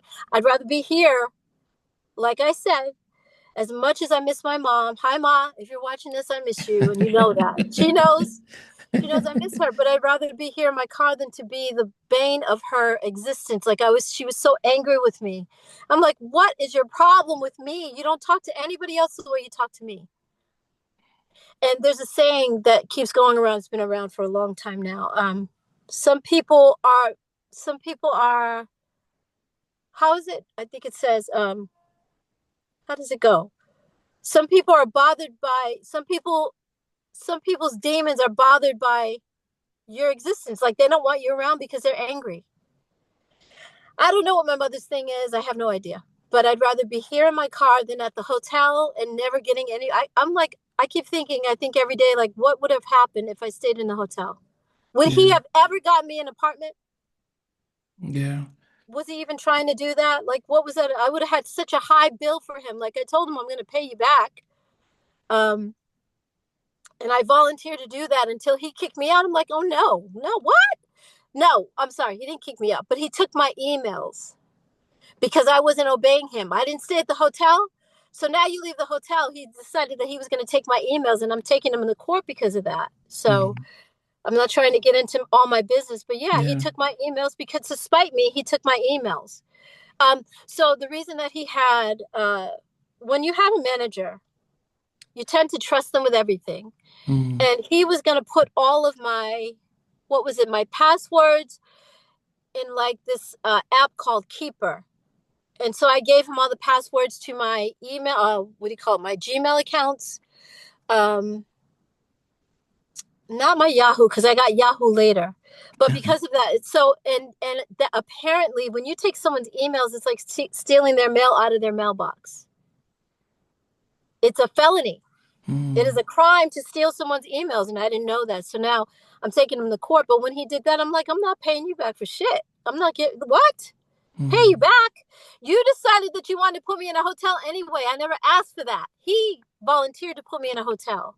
But when he wasn't complying with trying to get me an apartment, I was like, okay, there's something wrong here. Mm. Um, so yeah, that's why I end up in my car, I mean, there's something that you my mentioned, apartment on wheels. your puppet on wheels. There's something you mentioned that was interesting that um, the journey of being in the car and sort of giving away, just giving up on some on comfort is part of your healing journey and forgiveness. Is that not just your mum, but does that also include Terry, Cindy, and Maxine and the Sylvia and all that, Absolutely. Danny and everything, Yes. just being able to have that space to forgive and let go Yeah. and move on? Is that Yes, Namdi, my phone is gonna die. I'm so sorry, it's gonna die, but I put so if it does, then I'll plug in. okay? Okay, but yes, yes, it has a lot to do with healing all of that because I'm forced. I don't have to clean the bathroom. I don't have to clean the kitchen. I don't have to cook dinner. I don't have to watch this binge on something on Netflix. You know what I mean? I don't have the house phone ringing. I don't have people coming to my door. I don't have company coming over, my friends coming over to hang out. Stuff like that because I have to be forced to just focus on me in my car. Yes, all of that healing process is what I'm doing now. That's exactly what's happening. It's part of it. And so I know we spoke about if I can remember now, you moved from Connecticut with your mum to California. Yeah. Yeah, so there's a Good journey. memory. Yeah, yeah. Good memory, Namdi. I remember. Yeah, I still remember that. But and I guess it is something that because you have you 5 years ago you did all these interviews and it was really letting trying to heal from the pain of leaving the biggest female group at the time, Mhm. and especially at the height of the career, and but then now, seeing what's still happening now, it still feels as if it's raw and it's It's amazing. very raw. I mean, I don't, would you put yourself in my place and just think about being even in Boys to Men and you helped build that, but then they kicked you out. And every time you see that, every time I go to the grocery store here in Vogue, Yeah. Never Gonna Get It comes on at the grocery store all the time. And I have to live with that. Like, oh my God, you guys, that's me. That's me. Yeah, it's hard. I don't think I'll ever get over the healing process will be a lifetime. Mm. That's like asking someone who was molested as a child, will you ever forgive the people that did it? Yeah, they'll forgive to a certain point, but they still have to live with what happened to them.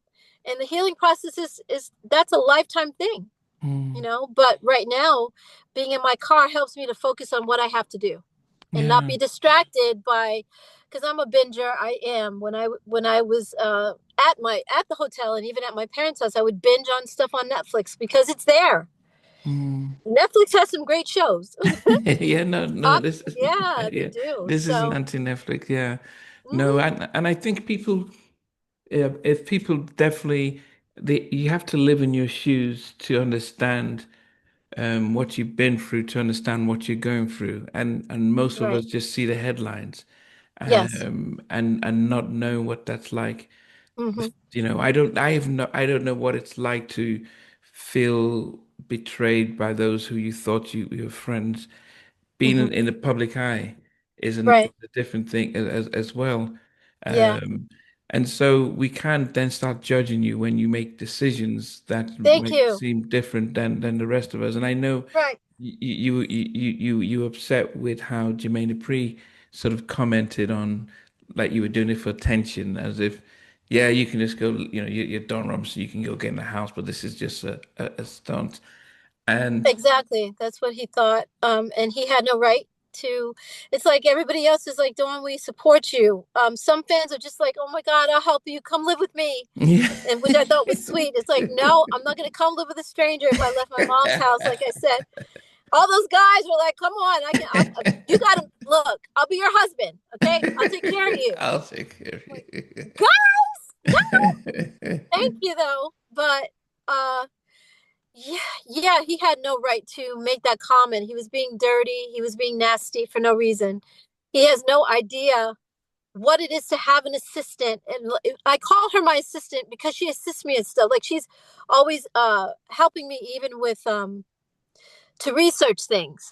So Mm, I call her Niecy Drew because her name is Niecy, but I call her Niecy Drew, like Nancy Drew. Nancy Drew is a TV show that used to come on here in America.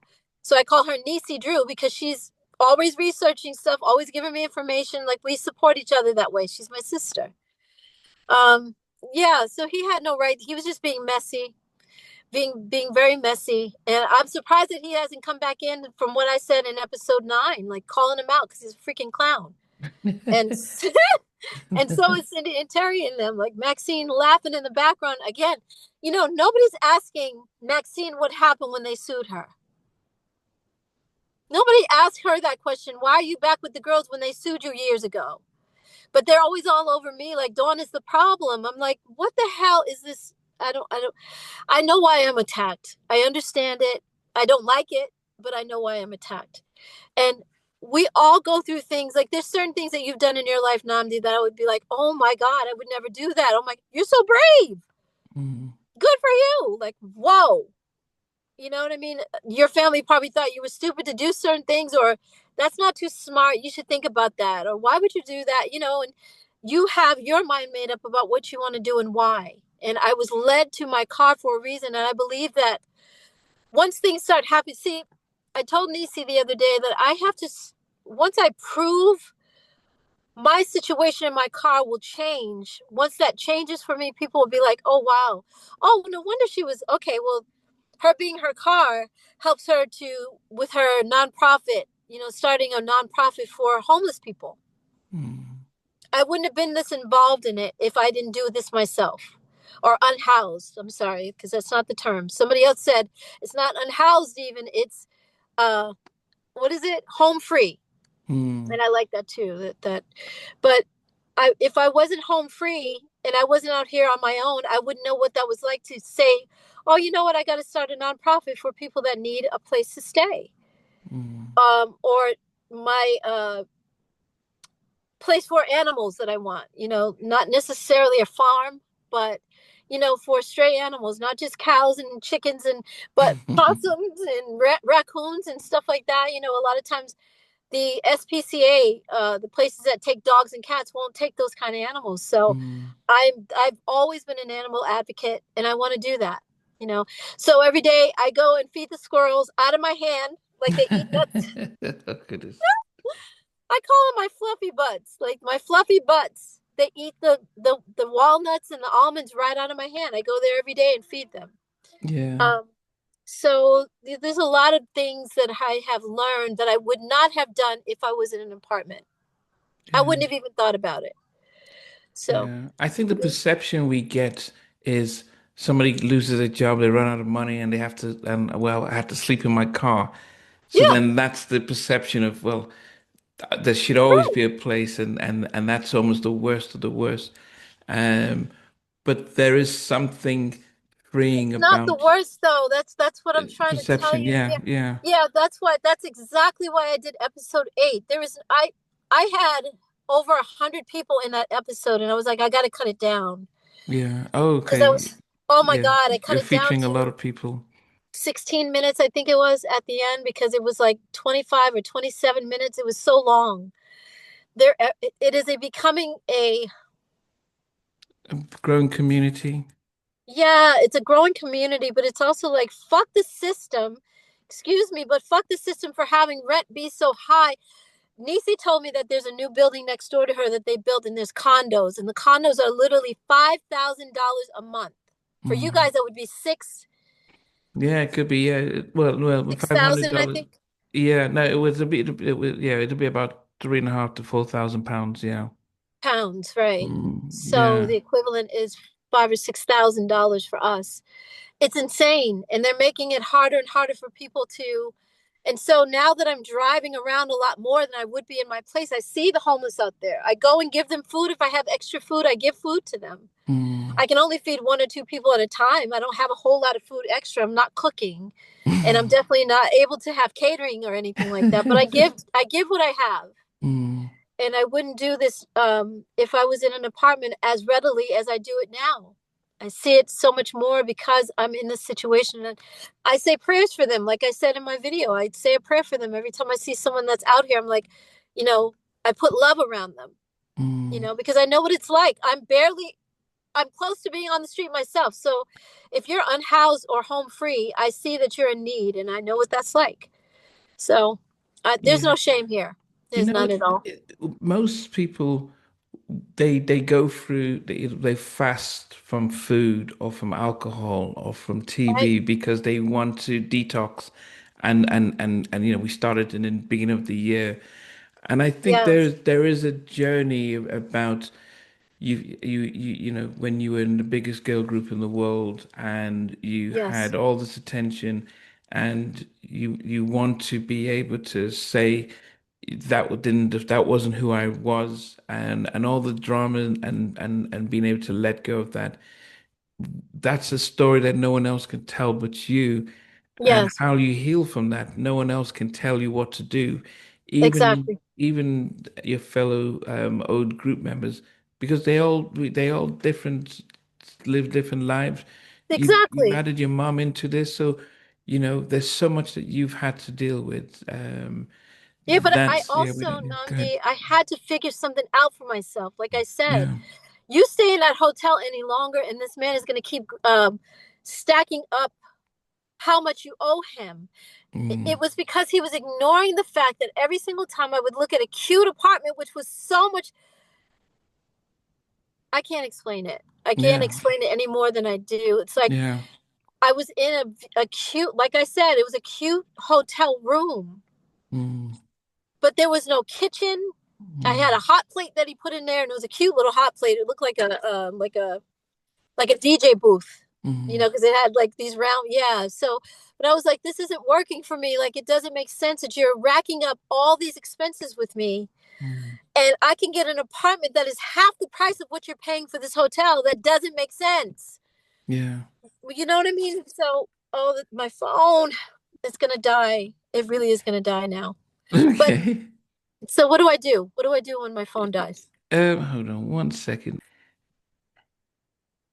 You know, one of the things that I did remember from you during the pandemic Mm-hmm. was that you were also very conscious around conspiracies Oh. about, say, the vaccine, which at Mm-hmm. the time was not in line with what the majority of us were Nope. thinking about. Excuse me. No. And then subsequently, Fauci and the rest have sort of like, yeah, okay, yeah, we kind of just didn't know what we're doing. We put this together. At the time, how did it feel when you were you were very strong in your convictions around things like the vaccines and things like that, but it felt out of line with everyone else. Did you feel what made you feel strong to keep to that line when everyone else was like, she must not know what she's talking about? Yeah, she's crazy, they said. A lot of people were saying that, including my roommates. I had roommates at the time. My mom told me that I won't be able to travel and I can't get on a plane and all that stuff. I'm like, okay, well then that airline doesn't have me as a customer. I don't care. Like it made no sense to get on. You're standing in line. You're 6 feet apart at the airport. You get your ticket. You get on the plane, and then you're sitting next to somebody like touching their elbow. Like, yeah, none of that made sense to me. I'm so proud of myself for having a mind of my own. And you asked me how it felt. It felt like I was like, okay, I didn't care what people thought. First of all, I've always had a mind of my own, and I know everybody thought I was crazy, but now who's crazy? Mm. How many people have died from that jab too? Like, Yeah, yeah, yeah, yeah, yeah. But there's they've some, died, like they're dropping dead, and so who's crazy now? Who's laughing now? They're trying to get those jabs taken off the market. Like they're not allowed to even give them to anybody because they got all these heart attacks and all these clots, blood clots, and things. Strings. They look like strings that are like yarn inside your blood now because those clots are like it's insane. So I'm proud that I was one of very few to mm, speak out about it, let alone know about it. And yeah, I was speaking out about no, why? I remember Maxine had a whole thing about saying, telling people to come down and get the jab in Vegas because that's where she lives. I was like, girl, you're telling people about something that they haven't really tested well. And if anything should happen, you're liable for that. Like, come on, it didn't make sense to me that she would do that. yeah. And I But think at the time we were all, I mean, no, it was something that the way it just came through, and I was it was never out of one. nowhere. It was out of nowhere. It was Yeah. it was ridiculous. Good memory though, Namdi, that you remembered that I wasn't with it. Um, but it was out of nowhere. It wasn't tested long enough. And even for the ones that are tested long enough, it's like we don't know what they put in us when they do these vaccines. Even as a kid, I have a vaccine mark on my arm because my parents did it because that's what they told them I needed in school. Yeah. As a 6 or 7 year old, you get a vaccine. Why you gotta get vaccinated to go to school? I don't understand that. To this day, it makes no sense. So some of the side effects that we're having in life, we don't know if that's from that vaccine when we were kids, back in the 60s, 70s. Just if we don't think for ourselves, and I'm an out the box thinker, like you see, Mm. um, whenever we allow government or anyone to tell us what to do without thinking about it, giving it some thought, figuring things out for ourselves, we're going to be messed up. So there's a lot of people that are now off what they call not just off grid, because that part I love, that's an off grid community, but they're also people that are like, no, we're tired of government running us. I see what's going on even in the UK. Like people are like, no, you're not gonna digital, what is it, Yeah, they wanted us all have the digital IDs, and yeah, yeah, they said it, yeah, so we can get rid of illegals, but there's always a bigger picture. I think, absolutely. I think there are two things that speak. I think one, it shows that you have always been very much, not just going with the herd, but independent thinker, which Yeah. if you weren't, you probably would still be part of En Vogue, because Yes, but you would I'd have still be just gone. broke. Yeah, Yeah, but but I you would have gone along with what's going on. So most people don't absolutely. speak out, and Yeah, like with the vaccine, we all learn later, but people forget and move on. right. So there's a benefit to that, but it comes at a cost when you Mm-hmm. don't follow through what society is Yeah. saying. And of course, people then would say, because Fauci was hailed by Hollywood and by everyone as Nobel Peace Prize for what he's doing. I remember, I think on Saturday Night Live, Brad Pitt does this intro like Fauci, our greatest, he saved the world. And Yeah, then what's happened with him now and stuff, but people are quick to forget exactly. that and they push that aside. Um, Exactly. And Fauci was also there during giving them shots for HIV and all that stuff. And they had signs up at that time. There's pictures of them from the 70s. saying, Fauci, you're killing us, because it was the whole movement of HIV, and people died from that. It's not a joke. Yeah. So I don't understand why people just follow, but they forgot. And a lot of people don't know about the CDC. They're just now finding those words, CDC. There's other terms that they use. We're just now, it's becoming a household word now. But we didn't know about the freaking CDC back then. We didn't have a clue. Yeah. So when they came up with this COVID BS, people weren't thinking, well, I did. I'm sorry, but I'm gonna say it. I did. I was like, what? You want me to, huh? It doesn't make sense. No, no. Yeah, yeah. So it's yeah. So I mean, as I say, I Thank think you. that's what people need to understand that you I've know always had a mind of my own. a mind of your own I've always been that. and Thank you. understanding your journey, understands where you are now. Yeah. Um, what do you think would be what is next? I mean. Do you have a time frame, or do you just how would you know when it's time to, okay, I'm ready to move to the next phase of what I'm doing? Is When there? I have something on the table that makes sense for me, like I don't know if it's got to be that my documentary comes out or my book is done. I don't know. I have no idea. When it happens, that's when you make the transition. That's when you Mhm. go into that next thing. So it's like you can't, I don't think anybody knows that something that they do is going to be the right thing for them, and that's going to be the thing to turn their life around. Or, um, but I'm okay with my car situation until it's not okay. You know what I mean? It's like Yeah. it's not bothering me to be in my car. It bothers other people to be in my that I'm in my car. Yeah. It Yeah. bothers them that I'm in my car. I'm like, why? What the heck is this? Like, I try to look at it from other people's point of view, and yes, going from one of the biggest girl groups in the world.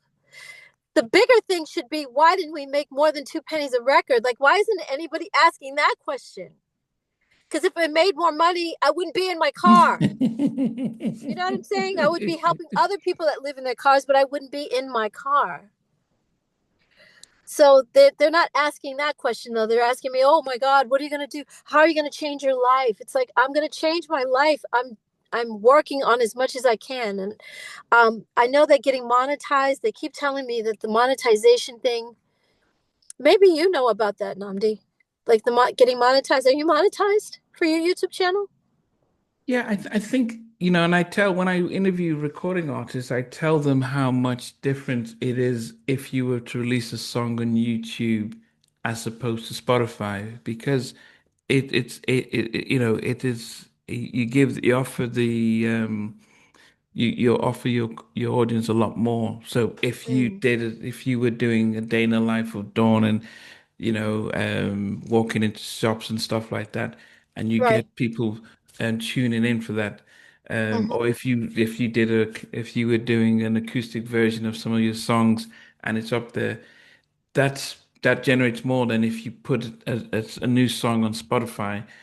Mm, You get less than two penny to be right. sure on the Exactly. streaming service. But YouTube, because it's about to, um, I think even Netflix is now trying to get into YouTube, into that type of podcasting, Mm, because they realize it's low cost and more people want something that's more authentic. So yes. yes, but you're not doing this because you're looking to get paid for it. Yeah, I think you're doing it because you've had a journey, and it's part of your next phase of your healing and everything. Hmm. You're making a sacrifice that I would say 98% of us will be a little bit hesitant to do. Um, I don't live like everybody else. I'm not a sheep, and I don't follow just because everybody wouldn't do it, that I'm not going to do it. I think I'm with the, what did you say? You said how many percent would not I do would it? say less than 2% will put So I'm with themselves. the 2% that will. I'm there. I'm with those people because I'm not going to sit in my mother's house and be abused. I'm not going to sit in a hotel and let somebody else take care of me and not listen to what I say when I say it is financially feasible to put me in an apartment. It's much cheaper to do that than to keep me at this hotel. Okay, you don't want to listen to me? then I'm out. Like, I'm not going to do that. I had to figure something out. Mm. You, it's like, you would swear that based on me in my car and based on what you're saying right now, that I was literally sleeping on the curb. Like I was outside on the concrete. That is not what this is. Oh my Yeah, God. yeah. It's insane. And um it, And it's not the case that you're driving around the country in a car that's falling asleep, but you know, it's like, cause I like, and can. My car is too old for that. My car is a okay, 2005. It will not make it. So I'm okay, not trying to do that. That's not what the situation is. But doing yeah, my documentary will show people exactly how I got to this place. And I drove from Vegas here because I thought I could trust my car. And since I've been in my car, what, 3 years more? Now my car's starting to really show signs of aging. So I'm like, no, I'm not going to do that to my car. oh, I'm not even going to take a chance in that. how, Um, oh, yeah. how long So, has this been happening? but I didn't realize because we three only years. three Yeah, years. I've been in my car for 3 years. Yep. So, and Wow. the other thing is too, you said, uh, oh, what was your question? You just said it. I just No. had it. I just had it. No, no. I mean, yeah. I mean, I know I mentioned. I just thought you were just traveling around and stuff like that, but I didn't realize No, it's been no, that no. long, 3 years, because we only Mm-hmm. just, I said yeah, it in episode 6. That was my announcement. You guys, for the past 3 years, I've been living in my car, and I screamed, yeah, because I've been like, I was scared to say it because of people's judgment. But yeah. then I This was is like, you it. know what? They can judge whatever the fuck they want. Everybody has an opinion, and they have a right to that, and it's okay. I did what was right for me. I didn't do it because I wanted everybody to like me, or I shouldn't say this because they're not going to like it. That's why it took me so long to make that decision, because my friend wanted me to do it on episode 1 because she's proud of me. But I was like, Kati, my sister Kati from Iran. I said, Kati, I need time. I got to build Mm. up to this. And so episode 6 is when I said it. By the time I got to episode 6, so I wasn't gutsy enough to say it in episode 1 through 5. But by the time I got to 6, I'm like, it's time to talk about this because it's okay. There's nothing to be ashamed of. It's amazing to me. Like, literally, this could be my bedroom in a house, and everybody's like, but it's your car, so it's not okay. Oh my God. Like, what? It's insane. It's Yeah, no, because it's a I lot know. different for, the average. If I did it, no one knows me. I can, no big deal. They'll Mm. always wonder what happened. Did you get kicked out by your wife? Did you lose all your money? And so now you're But I having to live in told your, what happened to me. That's what I'm saying. I told yeah, that we made 2 pennies a record. yeah, And I yeah, told that I don't have shows, and I was doing shows for a while when I first left En Vogue, but all the agents were like, well, we can't book you because it's a conflict of interest. So what do I do? Sell my body? Hell no, that'll never happen. So I'm making it work in my car. I'm figuring it out from here. And like I said, episode 1 through 6, you didn't know you were none the wiser that I was in my car. So why should it change now that I'm in my car? yeah, If you looked at episode 1 through 6, you couldn't tell. yeah. I didn't But say anything about it. I didn't give up, hey guys, guess what? I got a secret to tell you. I didn't do that. Nobody was yeah, none the wiser. But then episode 6, I'm like, hey, this is what's going on with me. I'm being honest about it, and it's okay if I'm judged. It's okay. Judge me. Whatever happens, I don't give a shit. Nobody's willing to pay my bills and get me in a place without. Now, with like I said, conditions. my manager had me in that hotel, and he could have been like, okay, you got to pay me all this money back now. What And was I become, supposed to do? You know what I yeah, mean? Like I said, he wasn't going to get me in an apartment, and he's gay. I want people to know that too. And that's nothing wrong with being gay. I'm just saying it wasn't like he was saying, well, if you sleep with me, yeah, I can keep you in the hotel. It wasn't that at all. He's a gay man. I am not his type. Okay. yeah, But yeah, yeah, yeah. he's not mine either. And I wouldn't have done that if he did. He would have been ghost. I would have been so gone. But it was a Um, level of control, just like a It was a label. level. Absolutely, you said it. He was trying to control, like I said in episode 6, he was trying to control, or 7, I think I said. He was trying to control me. And I'm not going to sit here. If I keep looking at apartments that are only 2,000 a month and you're paying 3,000 a month, or even one of the apartments I looked at was 1,800 a month.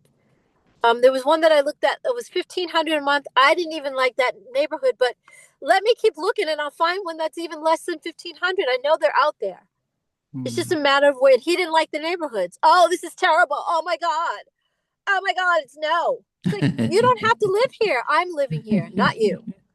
So, No, people you have know, to understand your journey, your upbringing, from whether it's with your dad and everything together to understand that actually we can't unless we have even if you had a twin sister, mm-hmm. the way you react to how your journey has been is going to be very different, and but we only see what's happening now, but we can't understand that journey and how you need. That's not true, Namdi. That a lot of people do understand. A lot of people are on there like, oh my God, I lived in my car too, and I'm so proud of you, Dawn. Good for you. Or I'm getting ready to move back into my van. This one guy said, I lived in my van for the longest time and I gave up my place just now because I'm going back to living in my van. Like, not everybody feels the same way about what I'm doing. There's some people that understand and love it. There's some people that are just like, what are you doing? You're crazy. There's some people that are just like, I don't get it. That's the world we live in. We make decisions based on what we think we would go through. And I have to remember that. Like some of the fans are like, oh my God, I could never live in my car because they're scared to.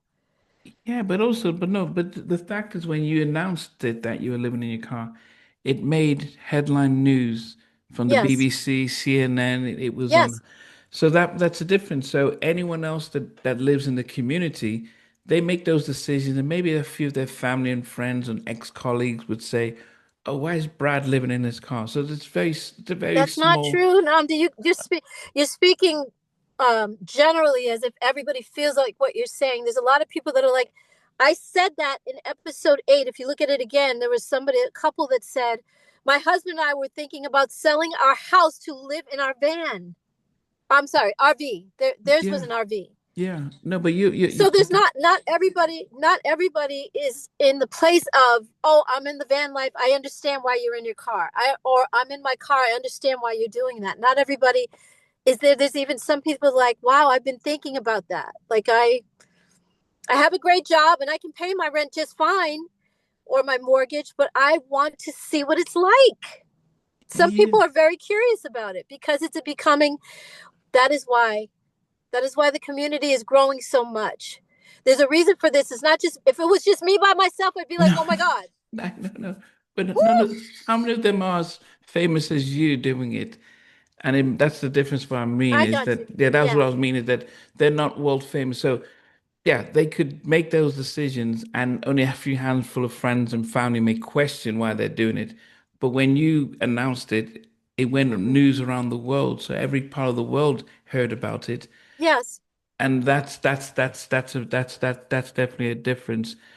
But I still don't understand why that's a difference though. I'm human just like anybody else. Now, yes, I am a celebrity that the world knows and I get it, but it's like, maybe Dawn is starting a new trend for artists who can't fucking pay their rent.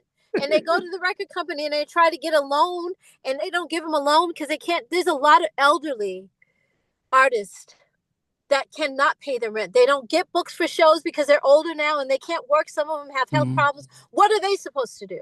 mm, What if they have a van? What if they, oh my God, my RV, I got to get the heat fixed on it, but I do have an RV and I can move into that instead of worrying about my fucking rent every single month. They are making it impossible mm. for people to live anywhere. So there's not every artist, even actors and actresses. Um, Maybe I'm starting a new trend. Maybe that's something new that I'm starting. Maybe there's a reason for me being in my car. Yeah. I mean, the You guy never, you never know. who was on the Cosby Show when he got No, pictured.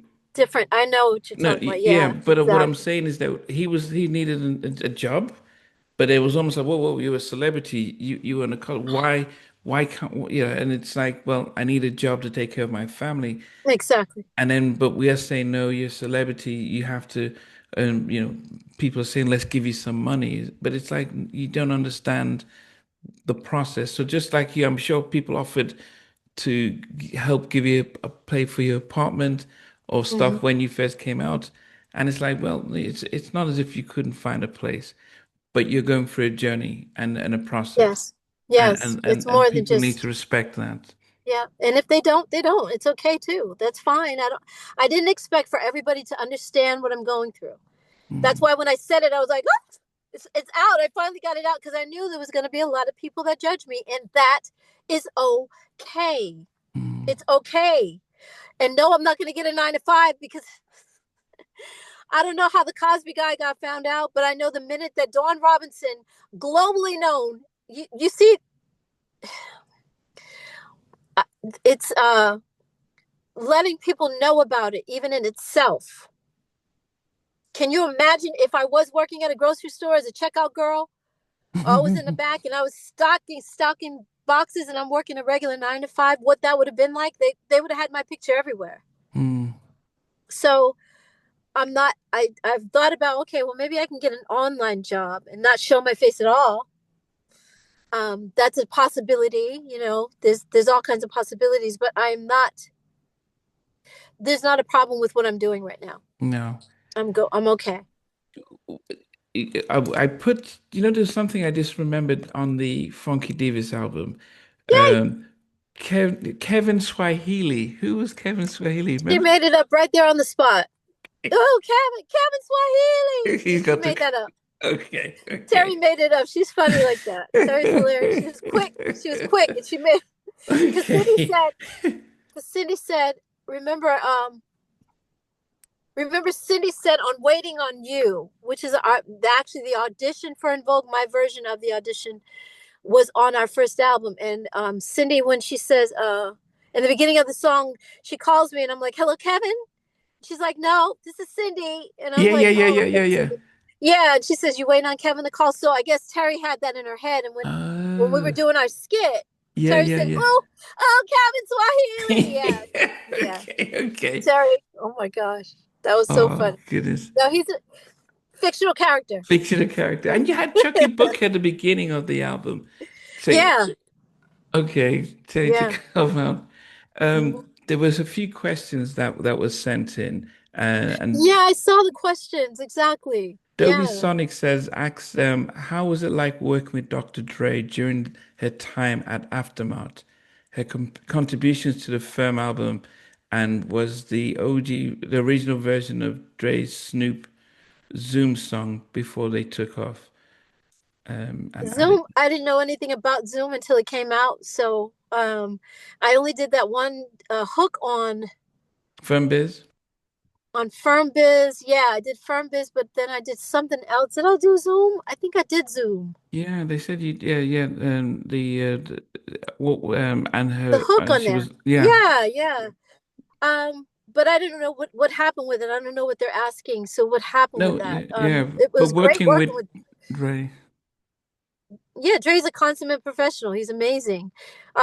And working on the firm was also amazing because I got to meet all of them, and everybody except Inga. I didn't get to meet um what's her name? Inga, the rapper Okay. from the firm. From the firm. I didn't Okay. get to No. meet her. Okay. Okay. Yeah. So, but Um. yeah, so it was amazing though. It was great to work with Dr. Dre. I wish we could have finished what we started because we worked on everything except my album. Yeah. Yeah. You Yeah. know? Yeah. Yeah. Yeah, Yeah. I did that song with him on Zoom, and I did Firm Biz, but Firm we didn't Biz. work on anything for me. Yeah. But it was Um. an amicable breakup. It wasn't like, oh, Dawn's fucked up and she's gotta go. It was not that at all.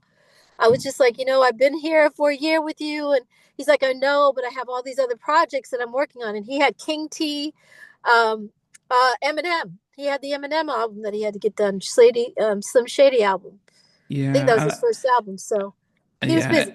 and things change a lot. So Yeah. Dee Austin, because you mentioned you started off with Joyce Irby. Was Joyce Irby the one who first got you to interview? Which interview? You said you started with Joyce Yes, from yeah, Climax, yes, yeah, and yeah, in and so 2020. Mm-hmm. yeah, so yeah, and she works with Climax. yes, She used um, to, yeah. but no, what Dee Dee was saying, what she was asking is, Hi, Dee Dee. Dee Dee is Dee Dee Dee is Joyce's Joyce's assistant. Yeah, assistant, yes. exactly. She's a sweetheart. She's supportive. I love her. Yeah, yeah. She definitely is. And she did ask me, she just sent this a few hours ago. It says, please ask her, will she ever record a Christmas song?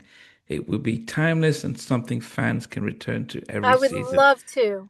We have Silent Night that En Vogue did together, Mm. and I love our version of that. It's just so different and so dope, and I would love to, because it has nothing to do with the original Silent Night. It's our own version. So I would love to just turn something into my own little flavor. I'm not a Christmas person though, so it's kind of hard to do that. It's kind of hard to do that. Because I'm not. I don't celebrate Christmas. It's all made up. And then they lie to us when we're kids. Oh, the Santa Claus brought you this, and then they lie to you and tell you, well, Santa Claus isn't real. Like, come on, it's already. It was a lie from the beginning. So, but like I listened to Lou Rawls' Christmas album. Like it's still classic to me. Mm, But yes, Dee Dee, I would do a Christmas song. Absolutely. okay. Uh-huh. Ashley Harmon says, ask Dawn what was her favorite songs from En Vogue. Oh, good question. Of course, Don't Let Go. Uh, for obvious reasons. Um, oh, we have a song called um, Right Direction. Oh, I wasn't on that album because they took me off, but I'm singing lead. No, no, Oh, no. Right Direction, I have little parts in it I can hear me singing background. Maxine sings lead on that, and I love her voice there. I also love Damn, I Want to Be Your Lover, which is also on the EB3 album. I wasn't a part of it, but I sang background, and me and Terry actually are singing lead together. And that song right there, oh my God, even with me harmonizing with Terry over the verses is so dope. Oh my God. wow. Oh yeah. And that was also, and sadly, it was, what's her name? Andrea Martin. God rest her Oh, soul. She passed away, yeah, yeah, last year. yeah, yes, yes. So yeah, yeah. Andrea wrote Right Direction. I think she wrote it with Ivan Matias because they were a team. They were a writing Mm, team. mm. So yeah, I'd love that song. I love Runaway Love. Oh, that was such a yeah, that was a yeah. Man, look at that video right there. Like I Yeah, yeah. now there's certain things that I just love seeing myself in. I'm sorry I sound cocky. No, you shouldn't be. Okay. That video right there, I was like, oh my God. Yeah, I look amazing and I'm proud of myself and I'm singing my ass off and hitting them notes. Yes. Runaway Love. Yeah. Mm-hmm. Okay, okay. Anything Mm-hmm. from the Funky Divas album? Oh, Funky Divas album. Let's see. You did ask me Funky Divas. Let me see. Um,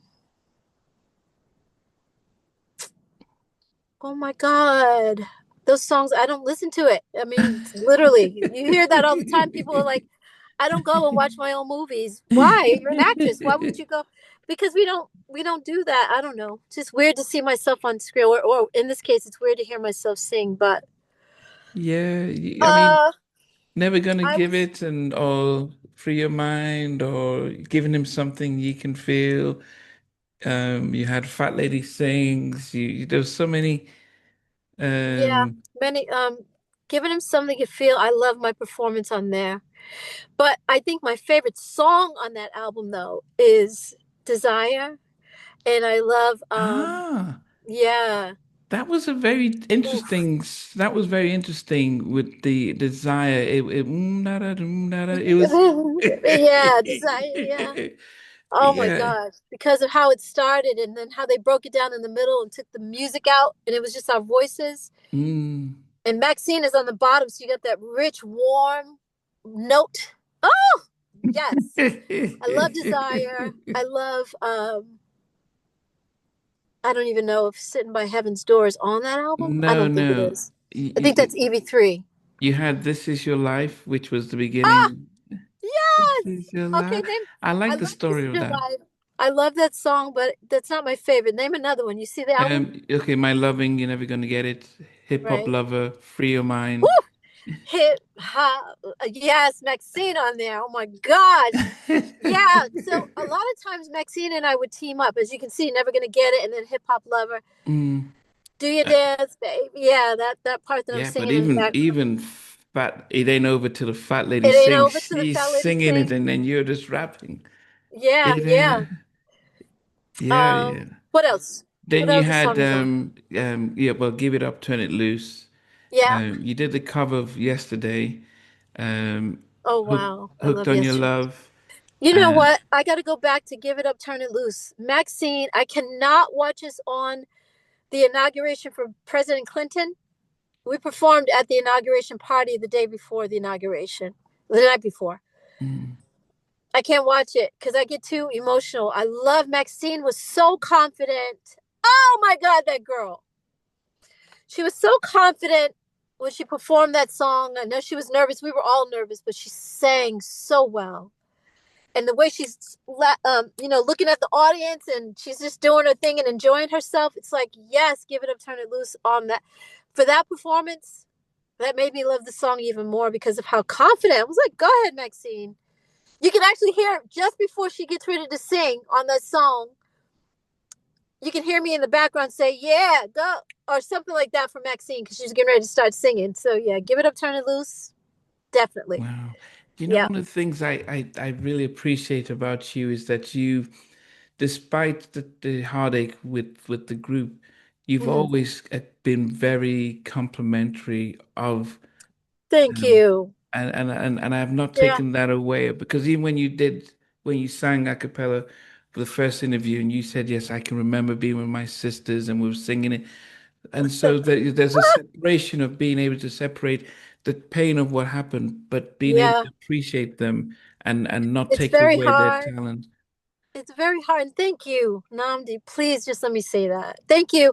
You remember so much. That's why you're a great journalist. You're a very great interviewer because you're involved with the person as we're talking. You're not just hearing a story. You're actually there with us and you remember stuff. So thank you for that. You cannot be connected. If I was connected to them, it's like being in love with someone and you Mm, guys get a divorce. Me and my husband get a divorce and it's like to be so mean and angry towards each other. It's like, did you ever love him? So there's a time like, yeah, we made history together with those yeah. girls. Even though they're mad at me right now and doing all this stuff, she's not here, all that stuff. It's like that's on them. They can be how they are. Mm, Maxine can sit there and laugh at her all she wants to. Terry acted like a Cheshire cat, like she always does. I didn't say that. I'm not laughing, but you were a part of it. But it's okay. However, they are, Namdi, is not how I am. And I'm grateful for how my parents raised me and who I am as a person. I will always have love for what we did. How can you not? Oh yeah. my God. Terry is still hilarious when I think of stuff. Sometimes I just laugh out loud at silliness. Like she's so funny. I laugh at us because we were messed up at the award show, the Soul Train Awards. We were supposed to sing one thing and we sang something else. And the whole world was looking at us sitting out in the audience. We're looking at Denzel Washington and we're looking at Will Smith and we're looking at, you know, t- Angela Bassett. And I'm like, oh my God, all these people are looking. We were so, we messed up so bad. And when we got backstage, we were like, what was that? What did we do? But it was funny at the time because all we had was each other.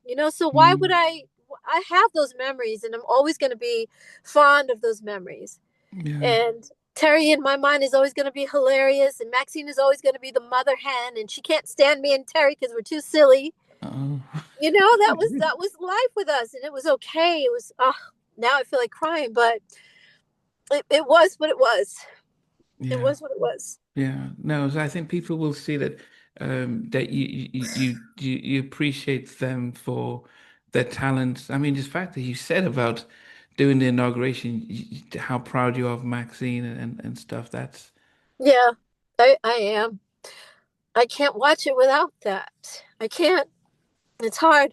She's she's so confident and enjoying herself. It's like she's a fan of herself because she's looking at the audience and just loving everybody out there. That's what I mean. Sometimes you can't look at the audience because you'll be scared to death looking at all those faces, but Maxine was enjoying herself and that confidence, and I see us, I'm like, oh, we are the shit.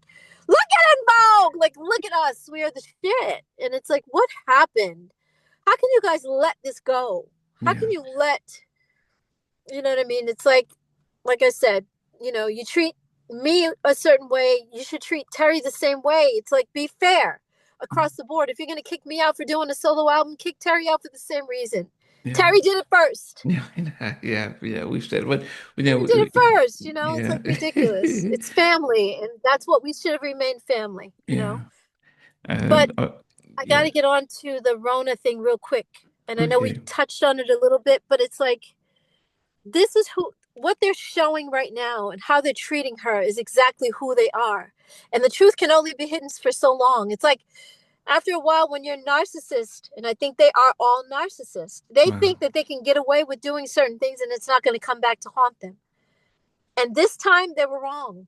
So I wish that I would have had the same, because the fans are pissed. The fans are very upset right now. The fans are like, it wasn't okay how they treated her. And I wish they would have felt the same way. I never got a chance to get this feeling from the fans because I wasn't allowed to tell what happened to me until later. Hmm. But the way they do anything is the way they do everything. That's anyone in life. How you treat one person is how you treat everybody. So the way that they're doing this with her, it's coming out. It couldn't be hidden anymore. It's like God said, okay, enough is enough. I'm sorry, you were asking questions from fans too, though. No, no. Just before What? Yeah, that, did I need a people from the napkin. yeah, Go ahead, I'm listening. some of us from the outside might have thought that you didn't like Rona because she sort of took the spot that you had. But was there any from you any animosity towards There was her? never, and I said that in interviews. I may have Mm, said it in your interview in 2020. I have nothing against Rona. She's never been bitter to me. I should say, I've never been bitter towards her. yeah. She's never been nothing but nice to me. Was always kind. Why do you think I'm talking about her now? Yeah, well, The way they, that's what, yeah, yeah, the way they're treating her is not okay. The way they did what they're doing is not okay. yeah, So no, I have nothing against Rona. She's never done anything to hurt me, anything against me at all. yeah, So that's why I have her back now, because how they're treating her is exactly what I've been saying the whole time. yeah. Okay. Well, No, there's back, no bitterness there. There's nothing to be jealous of. It's like she came in, she was a work for hire. She was hired by them. What I don't like about what they did, though, is they made Cindy and Terry, made her feel like she was family. And I remember when there was no Instagram yet, it was just Facebook, but she said, Rhona said, the real R&B, the real, the real En Vogue. And I was like, how dare you? Like, what do you mean the real En Vogue? The real En Vogue is what we did. mm, The original and the real En Vogue. Like, you can't come along and say it's a different En Vogue, but it's not the real En Vogue. So I just thought, I felt some kind of way about that. And some of the fans were like, how dare she? Like, what? The real En Vogue is Cindy, Terry, Maxine, and Dawn. You're just somebody coming in, but they made her feel like she was a sister to them. The same way they're calling, Salt and Pepper sisterhood and all that. They made her feel the same way. So I'm like, wow, you guys are just so cruel. So cruel. I didn't know. Well, I did. I didn't know they were this bad because they did it to me. But the way they're doing her, they did me worse because I couldn't talk about it. mm, you know yeah, and it was for no reason. Like, what? Rhona didn't do anything wrong. I didn't do anything wrong. Amanda probably didn't either. I wasn't there, so I can't speak for her. mm, But the way that they're just even dismissive, like they're not even saying, Rhona, thank you for 22 years. Like, what? They're not even thanking her for the time that she gave them. Unbelievable. yeah, So this is who they really are, and the world is now seeing it firsthand. I don't have to say anything. I don't have to have any comebacks or get on a soapbox, as they say, and say, look, see, now this is how they are. No, they're showing themselves. People see it. yeah, yeah, which that is definitely sad. I've got a few more fan questions. Yeah. Uh, Peabody Black said, asked Dawn, what made you get into music in the first place? Oh boy. My parents, I'm sure when I was still in the womb, because my mother has a picture of me sitting, she's sitting pregnant with me. Um, Connoisseurs, music connoisseurs, my Mm, parents, from Sergio Mendes, Brazil 66 too. Wow. Oh yeah, they don't play. My parents are connoisseurs. My father passed on, but anytime I hear his music, I'm like, Dad, hey, Dad, hi, because I know he's around somewhere. Like the Beatles, like he brought in a lot of the rock and roll, but they both loved R&B, of course. Um, and when my dad passed away, we were going through his album collection, and my mother's handwriting is very unique, right? It's beautiful to this day. So I was like, Mom, I was showing her my dad's albums. I'm like, and it was the Eagles. One was the Eagles album and one was Blood, Sweat, and Tears. I was like, Ma, is this your handwriting on dad's album? She's like, oh my God. She said, Dawn, that album has to be 1968. Mm. And she wrote his, because my mother writes her name, everybody's names on everything. No. She was always doing so she wrote Johnny, John Robinson. That's what it says. John Robinson. That's my dad's name. So she said, yes, I wrote that on this album when he first bought it. I wrote his name as if he didn't know it was his album. Like, Mom,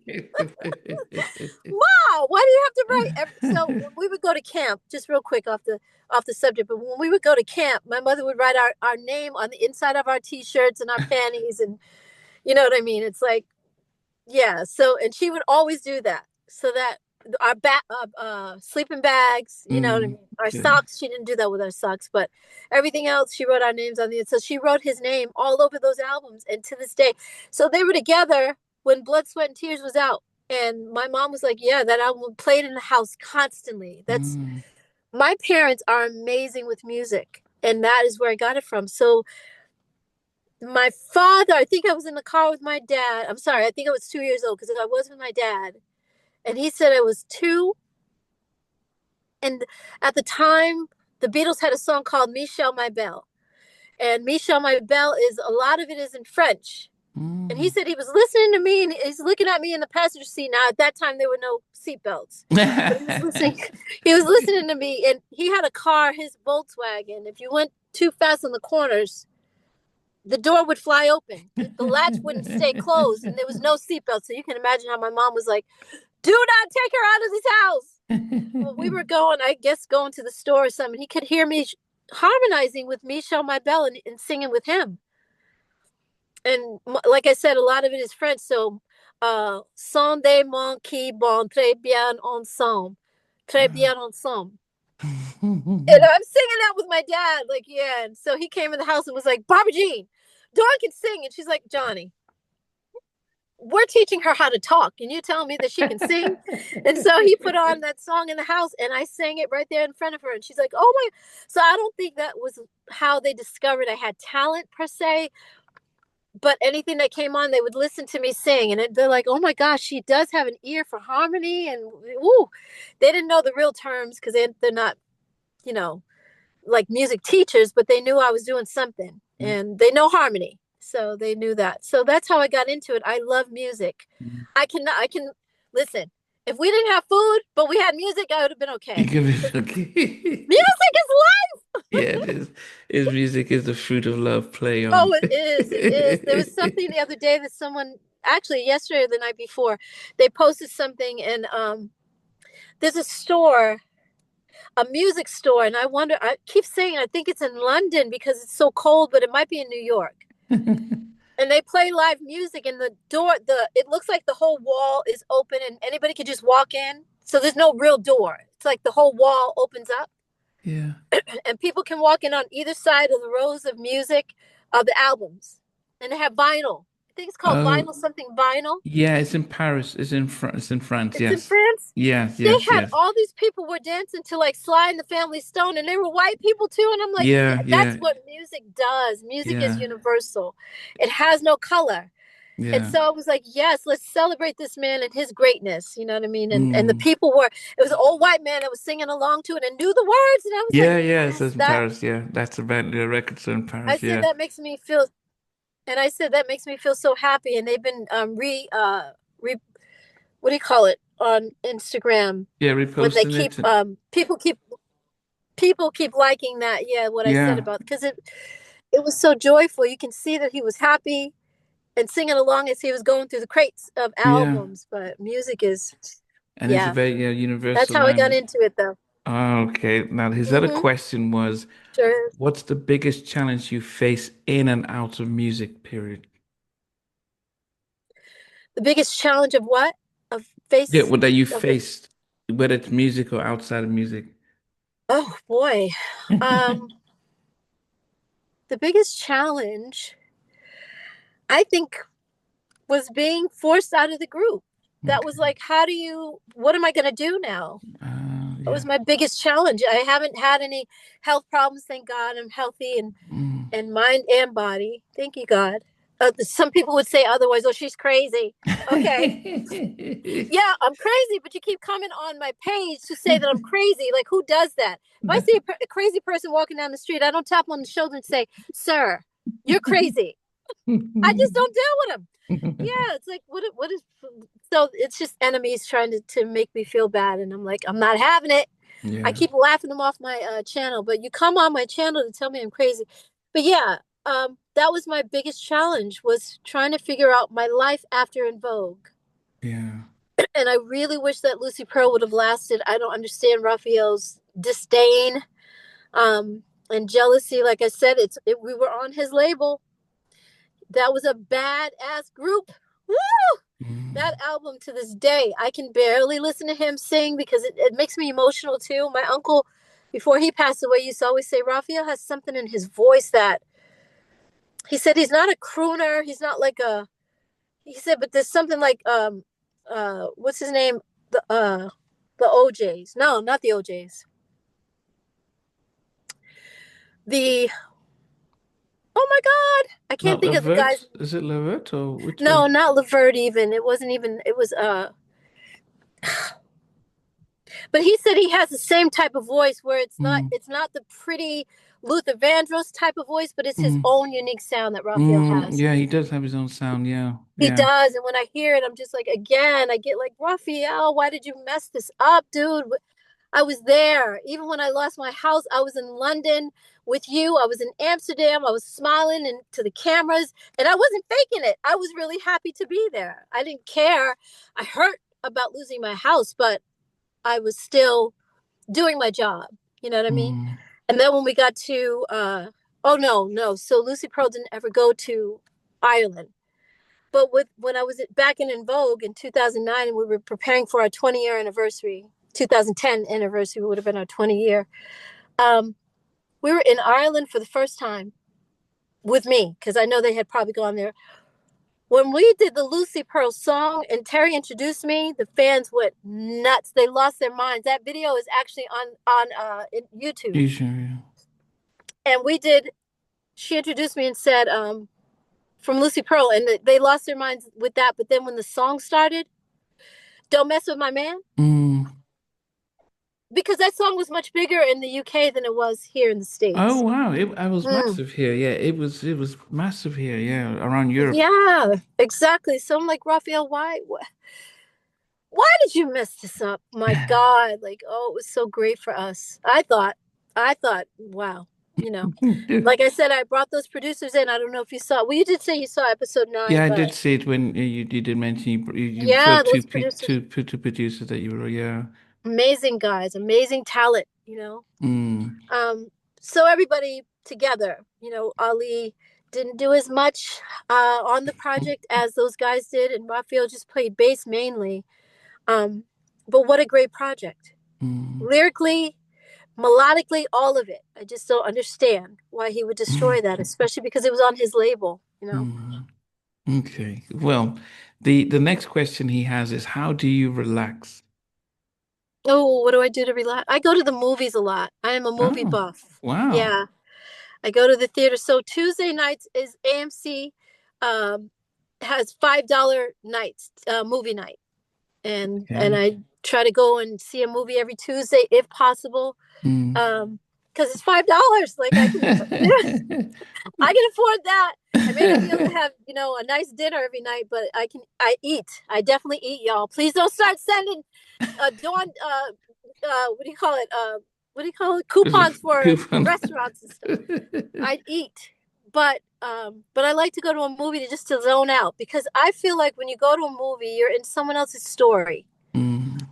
You know what I mean? You get away for a few hours to just kind of like get into another story, even if it's a. Sometimes I go and see animation because they're so cute, Yeah, yeah, I love, and yeah. those movies are very smart. They're telling kids Yeah, a lot of great things. There's a lot of yeah. great messages, and but kids are so innocent, and so I love just being a kid for a minute Mm. and eating all bad food. I have popcorn, I have candy.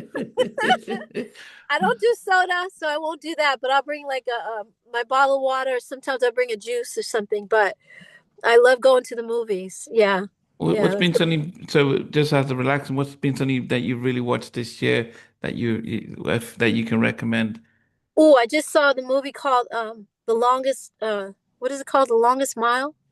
Yes, yeah, that just came out. Okay. How The was Long that? Mile. I think it was The The, Longest I'm Mile, yeah. sorry. No, no, no. It's called The Long Walk. The Oh, The Long Long Walk. Walk. Okay. Yeah. Yes, it's sad, but oh my God, these boys. Oh my God. The Like, Long Walk, yes.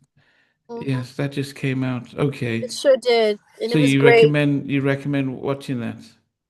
I do, if you can handle, like, the ending is a little different, and I'm not going to blow it for people. I was Yeah. not expecting it at all. Um, it just, wow, it's a great movie. Well done. Okay. Okay. Well done. And it's nice Okay. to see Luke Skywalker's in it. Oh yeah, Mark Harmon. Hey, I just see Mark that. Harmon, Yeah. yeah. So I love, yeah, it was a great movie. Okay. Okay. You've He got was a me. beast in that movie. He was a beast, but it was just great to see him on screen again. I'm like, he needs to do more. Really want to see him do more. Okay. I'm nervous, but I will watch it. Now he No, accident. it's not bad. It's not bad. It's Okay. just it's twisty, but it's like you're wondering the whole time, are these boys going to make it? Okay. And it's just Okay. the tenacity and the resilience that they had to have to get through that movie. I mean, to get Mm. through that walk, and the sickness that the people had to even have the walk in the first place. It's in the future. I think it's in the future. Yeah, sick. Okay, It's a good movie. I will watch it. How do you handle Yeah, criticism and anxiety? And Peabody Black says this because he's a black male in New York, and he's also dealt with mental health, and he's also tries to promote mental health within black men as well. So he asks, how yeah. do you handle your criticism and anxiety? I handle it by not dealing with. So I don't have anxiety. I always listen to them talk about if you have anxiety in the commercials. If you Mm, have anxiety or you have depression, I'm like, I don't get depressed. I'm so glad for that because my dad dealt with it a lot. But I'm like, I would always tell my dad, you're just feeling sorry for yourself, really. wow. Like, get out of your head, really, because that's where we go to places. When we get to those places, it's like when you start to feel bad about one thing, you got seven other things on top of that to make you feel just as bad. And it just gets Mm, worse and worse. And it's like after a while, you're looking at a tower of things above your head that are just like, oh God, life is fun, you yeah, know? yeah, yeah. So I don't let myself go there too much, and I definitely don't let nobody take me there with these fans. Like some of them, I'm like, you guys love to hate me, and you hate to love me. I know that's why you're here, but you're not going to get the best of me. There's Mm, nothing that you can say or do that's going to make me feel bad enough to feel some kind of way about myself at all. mm, So I pray a lot. I think that I'm a leader on this planet for a reason. I think God brought me here to not just sing and entertain. I'm grateful for that, mm, but I also think I'm a great motivational speaker. And that is why I wanted to start my YouTube channel because I was mm. doing this years ago for free, on TikTok. It wasn't TikTok. It was Twitter? Twitter. Thank you. Yeah, because now Mm. they call it X. So I was like, what's the new name? Um, but yeah, Twitter. And every day I would just give them a good word and say something nice. Mm, And somebody was like, Dawn, before I go into work every day, I come on your page just to say what you have to say to get me through the day. I'm like, oh wow. my. And my mother's neighbor thought, he said, I'm on there too, and I love your messages. He said, so where do you get them from? And I said, what do you mean? He said, where do you get your messages? Like when you give a quote, where do you get those quotes? And I said, those are my quotes. Like what? Mm, I said, sometimes if I watch Oprah, every Sunday she would have a show called Super Soul Sundays. mm, And sometimes she would say something, or she'd have a guest on there and they would say something very profound. And I'm like, wow, I like that topic, but I would still use my own version of it. You know what I mm. mean? So, yeah, and it would only be a line or two on Twitter. um, because I was typing it out. I wasn't actually on camera. Mm, But yeah, but I was like, I'm very good at communicating and understanding people, mm, understanding, having compassion, being empathetic. mm, I'm an empath to my heart, to my core, mm, to who I am. That's just me. So I would always have something good to say, and they're like, "Oh my God, I love that. This is a good word for the day." So after a while, there was a fan that was on Twitter, and she said, "Dawn, do you notice that every time you give a quote, how they retweet what you have to say?" And I was like, "Yeah." She said, "You should do a book." mm. I was like, "Oh my God." Okay. So I started saving. I started saving all those quotes, and I had, 2 rows of, I should say, 500 tweets from one quote, and then I started another file. I would put them in a Mm. file, and then I had another, and I was like, "Oh my God, I have 1,000, over 1,000." So I'm gonna do. I know I keep saying you're gonna do a book. Now I got to Yeah, figure but it it's out all because I got. timing. It's all timing. Yeah. It's timing, but it's also like the adversary is attacking me because when I don't know if you're into like metaphysical stuff, but when you are on, like I talked about in episode 7, the dark night of the soul, and Mm. when you're trying to heal yourself, you are attacked at all costs, Yeah. trying to stop you from being your best. Mm. And I know that I'm out here. God has more for me to do than just to sing. Mm. So motivating people, inspiring people, that's what I love to do. Yeah. And they don't want that. The adversary would rather people be depressed and be on, medication. And Yeah. I'm like, no, we have a beautiful planet. We just have bad people that do fucked up stuff, excuse me, but they Mm. do, and they make it bad for everyone else. But if we unplug from the mate, I call it matrix, and Matrix. right, but I spell it Matricks, not Matrix. So Mm. like tricks, trick or treat. Okay. So Okay. matrix, yeah. So if we unplug from the matrix and stop watching the news and stop saying the government is going to do this, and stop giving them our attention because they love to scare us. Yeah. They love Yeah. to have us in an upheaval all the time and afraid that you can't make ends meet, and then you end up in your car. Well, that's a good thing because right now we all need to end up in this situation so we can tell the government to bring down the cost of living so we can actually live. Mm. You know, Yeah. so I know that I'm very good at this, and they don't want that. Mm. So I'm attacked at all costs. I'm like, oh my gosh, you guys are attacking me again. Like, but it's okay. I keep going. I keep going. I keep going. I laugh. I get rid of their comments because they don't mean nothing. It's like you guys have nothing, literally nothing better to do than Mm. to come on my page today. I'm so glad that you had the chance to hang out, though, but you got to go. And so Yeah. I delete Yeah. them. Yeah. Yeah. Yeah. At that Yeah. point, I delete them. Yeah, no, people So always try and spread negativity and they do. bring you They up do. that cloud when they see So, your light. but the way he asked the question of how do I get through anxiety or what, I It don't was let anxiety criticism, get yeah. to me. I think it was Life is, criticism and more, yeah, yeah. It was criticism and all depression. That's what he was saying. But you said yeah. you don't let it get to you. Right. Criticism is hard. I remember J Lo was on an interview. I don't know if it was David Letterman or Jay Leno, one of them.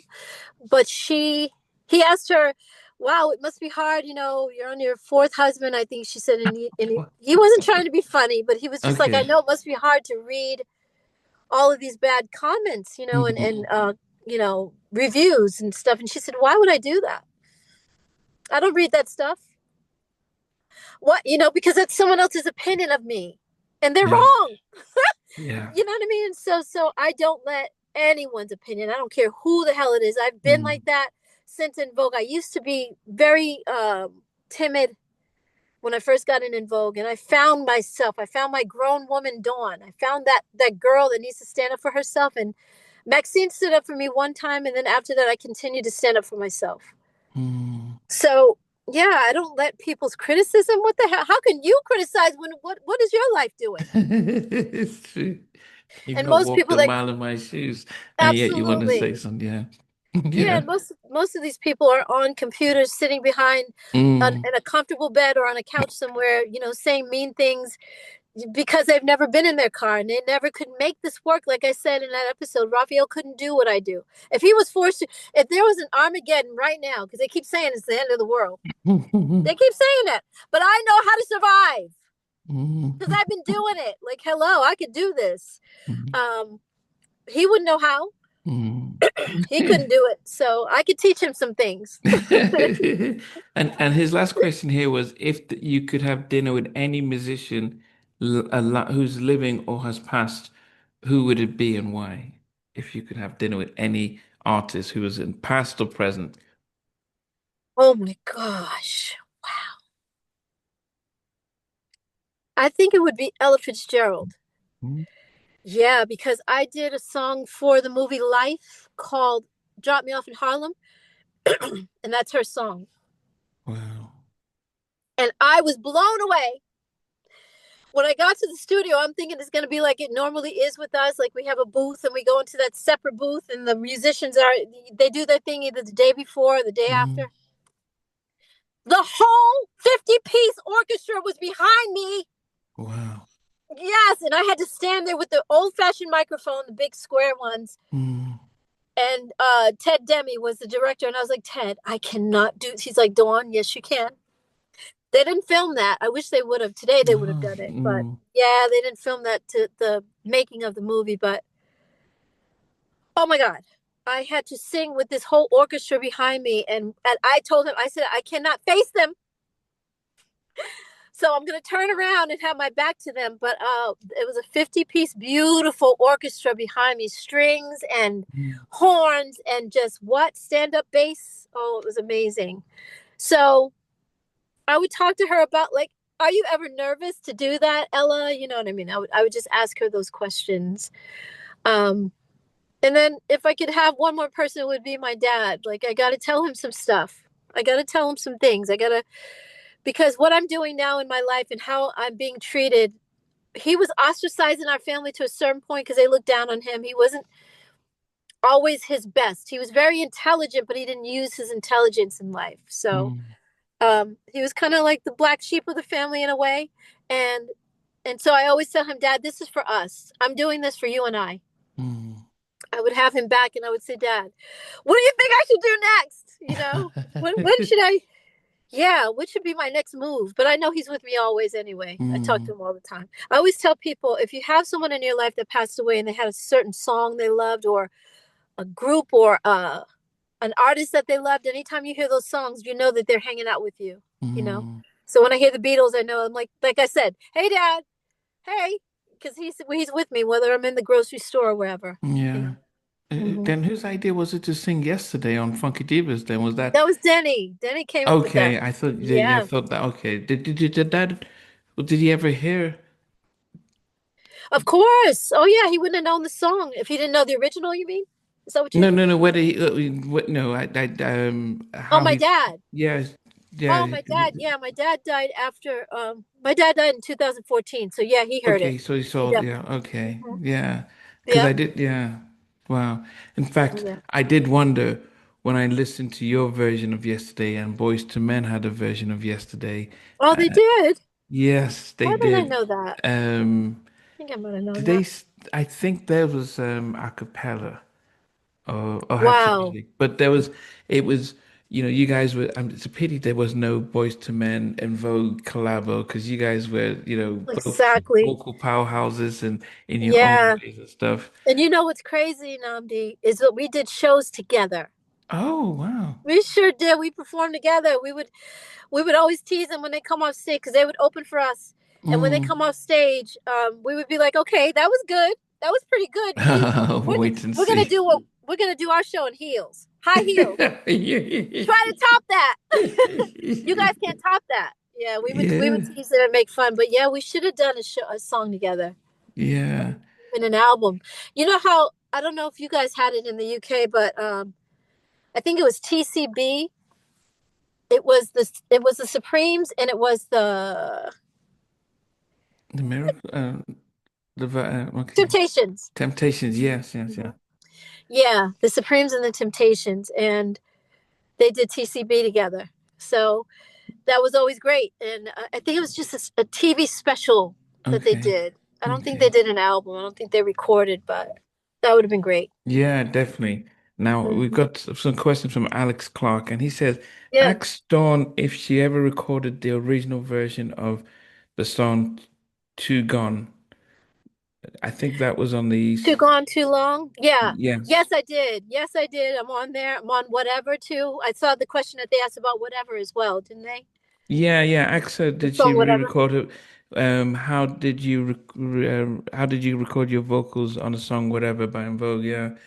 What do Did they you? mean by how? I mean, we were in the No, no. studio. Yeah. So because I guess yeah. So you guys were all in the studio. You were Yes. recording, and then they just sort of turned you down, so you were there. Okay. Yeah. Babyface told me that he pulled me in the mix. He just pulled my vocals down in the mix. He didn't take me out altogether. Wow. But yeah, that again, stupid, stupid. Yeah. You got me You, crying, all kinds of crying, no, no, Namdi. no, no, no, no, no. This is the first question. And he also asked, who did the demo for Don't Let Go? Was it Andrea Martin or Yes, yes, she did. Exactly. She sure did. Yep. people might not. I mean, I know she did that. She also did She wrote for um a lot of a people. lot Her of people, but she didn't get the head sort of recognition. What was she like? Did you? writers don't typically get that kind of recognition. There's so many writers that write for other people and we don't know who they are. So that's Mm, not unusual. It's unfortunate, but she was also a solo artist. She came out yeah. as an artist. She had a release of a single. I loved it. Loved her. Andrea was fun and funny and just as real as she wanted to be. She would. That's why when she passed away, I did something on my. I want to Instagram? say I did it on Twitter because I didn't have a channel yet. Okay. So it wasn't YouTube, but it may have been Instagram. But I said, Andrea, you always told me that when you come out as an artist, you're gonna have purple hair, and she sure did. She Mm. did exactly that because that's what she wanted her look to be, purple hair. I'm like, oh my god, it was so dope though. So she did it. Mm. She fulfilled what she wanted to do. Yeah. But Andrea was like that sister girl that family. She was just like family. She really Wow. was. Yeah. He says on the Soul Food soundtrack, "You Are the Man." Did what was it like working with Babyface on that? I don't remember that song too much. A lot of fans tell me that it was on there, and I'm like, why don't I remember that song? You're the man. Yeah, it was on the Um, Soul Food soundtrack. Yeah. yeah, exactly. And when I hear it, I'm like, I don't remember recording that. I don't think I did. I sang Sitting by Heaven's Door. I did that one. Um, My Love, We Vow to Be. Maxine is dreamy on again. I'm a Maxine. Can you tell that I'm a fan of Maxine? Yes, you are a Oh fan my of Maxine. God. Because how she starts that song. Oh my God, my love, we vowed to be together through the good times and stormy weather. And then I come right in after her, and oh, I started crying when I heard myself because I forgot I did the song. And one of the fans was like, yes, you're on that song. I'm like, no, I'm not. Yes, I am. No, I forgot. I think sometimes, and I've heard people say this a lot when they've gone through something traumatic, they unplug themselves from it. You know what I mean? Yeah, So yeah. yeah, and I kind of like forgot all about EB3 album. I just removed myself emotionally from it, and yeah. So, but yeah, Maxine and I right there on that. Oh my gosh, it's so nice. It's so. I'm gonna listen when we hang up. I'm gonna listen to it again. Did you think then that that could have been the biggest album if everything was still the same? Was that Ooh, good question. Oh my God, good question. Wow. Do you have that album in front of you by yeah, chance? yes, yes, yes, I can pull it up here. Um I did have it up here now, but I um, love I love Terry on I love Terry on well I love her on Right Direction, but I also love her on the one that I mentioned earlier where we're singing together. Damn, I wanna be your lover. That could have been a Don't sing want to that be could be a another. single right now. Yeah, And that Andrea album is old. Martin. Oh my Mm. God. Yeah. And oh my God. Because it has rock and roll guitar, just like Don't Let Go has rock and roll guitar in there. like ballads don't typically have a guitar for R&B artists, you know what I mean? So Yeah, we yeah. were also we were also touching on rock and roll. It Mm. starts with that guitar, my god. Oh my gosh. And then the one you just said, Sin by Heaven's Door, could have definitely been a single as well. It was so beautiful. And Maxine is, she's so warm. Her Yeah. voice is so warm in the beginning. Just, yeah, she's amazing on there. I Her and I mean, both together. Like I said, I come right in after her. It's so pretty. Such a pretty song. So, yes, I do, Namdi. I think that that could have been probably our biggest. Did Denny and Tommy do any songs on there? yeah, I can go through the list. So the first was Whatever with Babyface, Don't Let Go of Love, Right Direction, Damn I Right. Want to Be a Lover, Gone, Too Long, You've You gone Are too All long. I Need. So Andrea Martin wrote and produced that one. Let It Flow was I don't Danny and remember that Tommy. song. So I, Let It Let It Flow. Flow. Yes, yes. Oh, Yes. yeah. You mentioned City Um, by Heaven's Door was Danny and Tommy. Love Makes You Do Things, Danny and Tommy. oh my gosh. Wow. Oh, Cindy starts this song and I'm on there too. Another fan was telling me that. And again, I was like, no, I am not. And he said, yes. And he played it. And I stood by the outside of his car and I stood and I went around and I got in. I said, would you mind if I just sit down? Because I had to listen. Mm, Again, I cried because I forgot about that song. Oh my mm. God. What is it called again? Love Makes You Do Things. Yes, makes you do things. Um, Terry sings lead on there, and then yeah, because we sound so good. Our Mm. harmonies, anytime we would harmonize together, it was just stop, stop. Yeah. Um, I don't know if it could have been a single,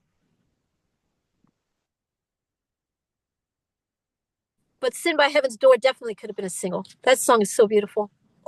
And then you Uh-huh. had Big album. That would have been our biggest. What a Difference a Day Makes. That was Danny and Yes. Tommy. Yes. Yes, exactly. Oh my God. I thought,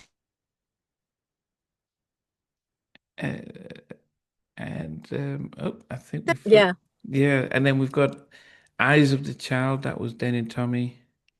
I didn't do that with them. I wasn't there for Okay. that one. And this last song here was Does Anyone Hear Me? And that was written Wasn't by there for that Terry, either. Cindy, and Maxine and Andrea and Aldo Right. Matias. Yes. Okay. Yeah, I don't remember that. So I wasn't there for that one.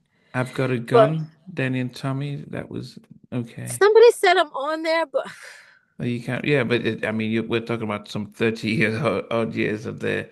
But yeah, yeah, I'm looking at the credits, the album credits, and they don't put you in there. of course not. Um, and Sylvia Rhona is the executive producer with. Oh no, You know, no, it's no, no, crazy. they do put you in there. Vocal Really? arrangements, Cindy, Terry, Dawn, and Maxine vocal arrangements. Okay. Well, So we didn't they arrange it though. That's weird because we didn't arrange it. Denny arranged it. We just sang. I know that was supposed to be for the whole album that Right. because yeah, I see. yeah. I mean, as I said, Okay. I was yeah. getting ready to curse them out. No, Say that's no, typical. That's typical. they put you they put you in there and stuff. And a final question came from a Mecca who I went to boarding secondary school with, and he said that Wow. You've I known each guess other that long, Namdi? You've known yes, each. Wow, that's since amazing. 83 or so. Oh my goodness. Oh, And that's amazing. That's a great friendship. Great friendship. yeah, Yeah. and he's out in Chicago as a doctor, and he did say that let Dawn know that she was such a inspiration for us, especially when you came out in Vogue. It was like, yeah, Oh, these schoolboys just like infatuated with these four oh, thank you amazing so much. women. Yes, thank you. I was just as fascinated. Don't ask me why it fell apart. I don't get it. But tell him thank you. I'll Yeah. say it. Thank you so much. Did you guys realize that internationally, how did you recognize internationally? Because I think sometimes you may think, oh, we're doing well in the US, but Good across, question. even in Nigeria, all being massive. Yeah, Egypt. Scandinavia, Netherlands, Germany. You know, we were big everywhere, and we didn't realize the impact, of course, until we got on a plane and actually went to London for the first time. Um, but when we came back, that's when my eyes were open. Like, okay, wait a minute, we're not just big in the States; we're big over here too. Where's the money? How come we're not paid? Like, what is this Show me the about? money. Yeah, what's going on here? We got fans across the world, and you mean to tell me? So, um, yeah, we didn't know. You don't. It's kind of like you're in a box. You Mm. know, you're in a bubble, I should say, and yeah, like you said, you just think that you're big here in the States, and you don't realize that you're big over there until you actually go there. You know. Yeah, Yeah. I still get fans hitting me up from Japan, Yeah, Japan. like Yeah, you they just they said. love yeah, they love R&B and soul music and stuff. Exactly, Zimbabwe. So yeah, we're massive everywhere. Again, it's just, Namdi, it still feels new. It still feels like I was in Vogue.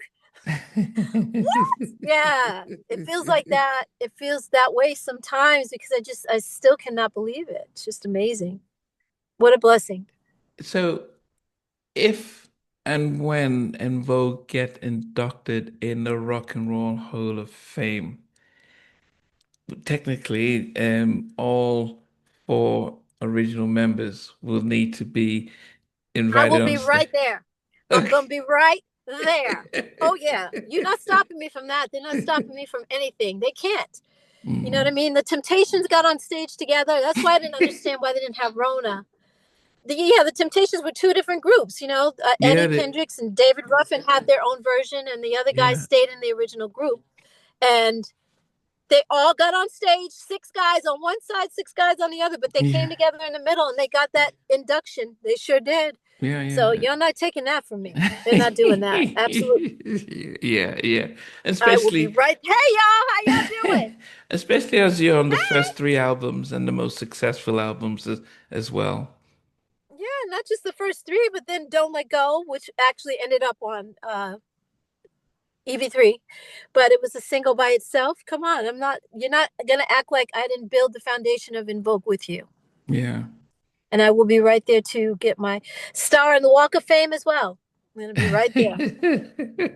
Yep. Well, I think, as I said, for those who've been watching through, and I would encourage you guys to watch your previous interviews, that you can be disappointed with how things have been, but Mm-hmm.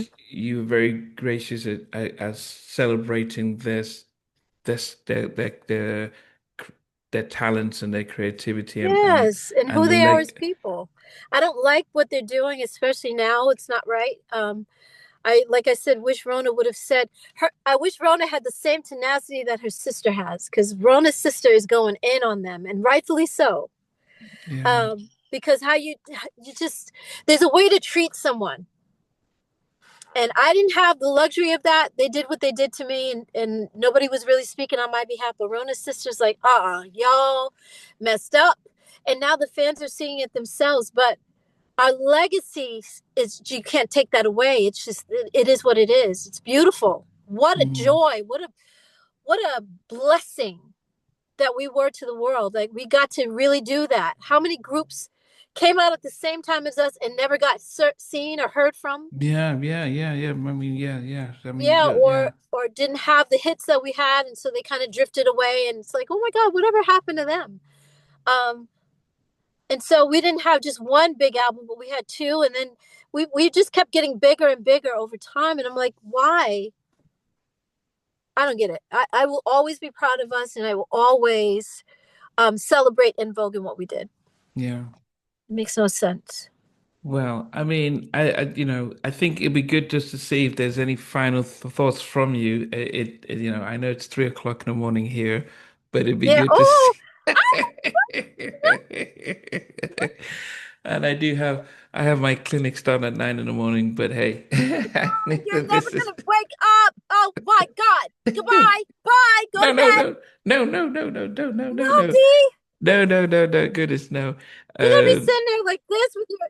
Yeah, no, no, no, You no. gotta be It's sitting like that. You're gonna be knocked out, no, sitting there no, and quiet. it's no, but yeah, yeah. I guess what would you want to say to your fans and well wishers and supporters out there? Just reflecting on your on where you are, Yeah. and yeah, Thank you so much. I do want to say thank you to them because for the majority of the people, it is all love. It is all love. Now they understand even more. Unfortunately, what happened with Rona shines light on me and they understand, Dawn, it was not your fault. You were right the whole time. And they get it. They're putting the pieces together without me having to say, hey, guys, see, this is what they get it. They really understand. But they've been supportive even before this Rona thing. That's why in my videos I said to them, thank you so much because you guys get it. They really get it. They understand. Um, and the support is real. The love is real. They don't blame me. Oh, Dawn just left the girls high and dry. I didn't leave at all. If I didn't have to leave, I should say, if I didn't yeah, have to leave at all, I wouldn't have. I just stayed there, which is why I did another group after En Vogue. So I just want to thank them so much for all of this drama that's going on. I'm just glad I'm not a part of it. I'm so mm. glad. But I want to thank them for their love and support. It's beautiful. It really is. What And would thank you, Namdi. You always 3 hours? We've been on for 3 hours? what can we expect in episode 10? Episode 10. Ooh. Well, I was going to do a different topic, but now that Rona has done this, I think I'm going to talk about it again because I keep getting questions. That's the only Mm, reason that I'm talking about it. And I want to clear some things up. Um, so, you know, maybe I'll come at a different angle on it, but episode 10, I'm always real about everything. So I'm not going to be any different. And it just depends because I already have the episode already written out. So I may go in the direction that I had already, but this is too good. What's happening right now needs to be talked about. mm, So I think I'm going to talk about what's going on with them, what's happening right now, how the whole thing mm, fell apart, how everybody wanted to blame me for En Vogue being where it is. And now it's clearly showing different. mm. So, I'm yeah. looking at you and seeing how you still keep the beauty of when we first saw you. Woo. You've got this kind of your eyes almost like you're half squinting, and it's Yes. just amazing how well you keep looking and Thank you, Nandi. I'm laughing because somebody just said to me, can you see? Like sometimes when you smile, it looks like your eyes are completely closed. I'm like, yeah, they kind of are. But thank you so much. That means a lot, to maintain yourself through life. It's like God preserved me, and I'm mm, grateful. I always tell him thank you so much because I will never look like I'm in my car, ever. I will never that. I wasn't able to do my nails today. I usually polish my nails, but but I didn't get a chance to. I was like rushing around, because I told you, can you give me a couple hours because I needed. yeah. But thank Yeah. you, Namdi. Thank you. No, So it was no, yeah, a because you joy to look. I'm speak with looking at you. you. I'm seeing. I'm saying like, she just looks the same Dawn from when we saw in the '90s and stuff. Hence, why Fife was saying that he used to have a crush on John from En Vogue and stuff. Because it God, was that you would, wow, Namdi, thank you. Wow, wow, that means everything. I'm getting ready to start a cleanse because I want to do a fast. Mm, There's a lot of baggage that I need to let go of, and like I told you off camera, what I'm dealing with. mm, So I want to do a cleanse, and when you do a cleanse, you lose weight because there's a few pounds that I can lose. I'm like maybe about 10 pounds overweight. I'm not where I want to be. I'm not saying I'm massive. I'm not saying that at all. But I do want to do that, and so I'll feel even better because it cleans your eyes, your skin gets clear, mm, your thoughts get clear. When you do a fast and you really abstain from food for a while, you let your body go into what they call autophagy. mm, And autophagy is just basically your body gets rid of all the stuff it doesn't need, all the mm, anger from the past, even all the sadness from my mom, stuff like that. mm. So, yeah, so I'll probably look like I'm 12 at that point because it takes off a lot of weight off of you. It's like, oh my God, Yeah. girl, don't lose no more.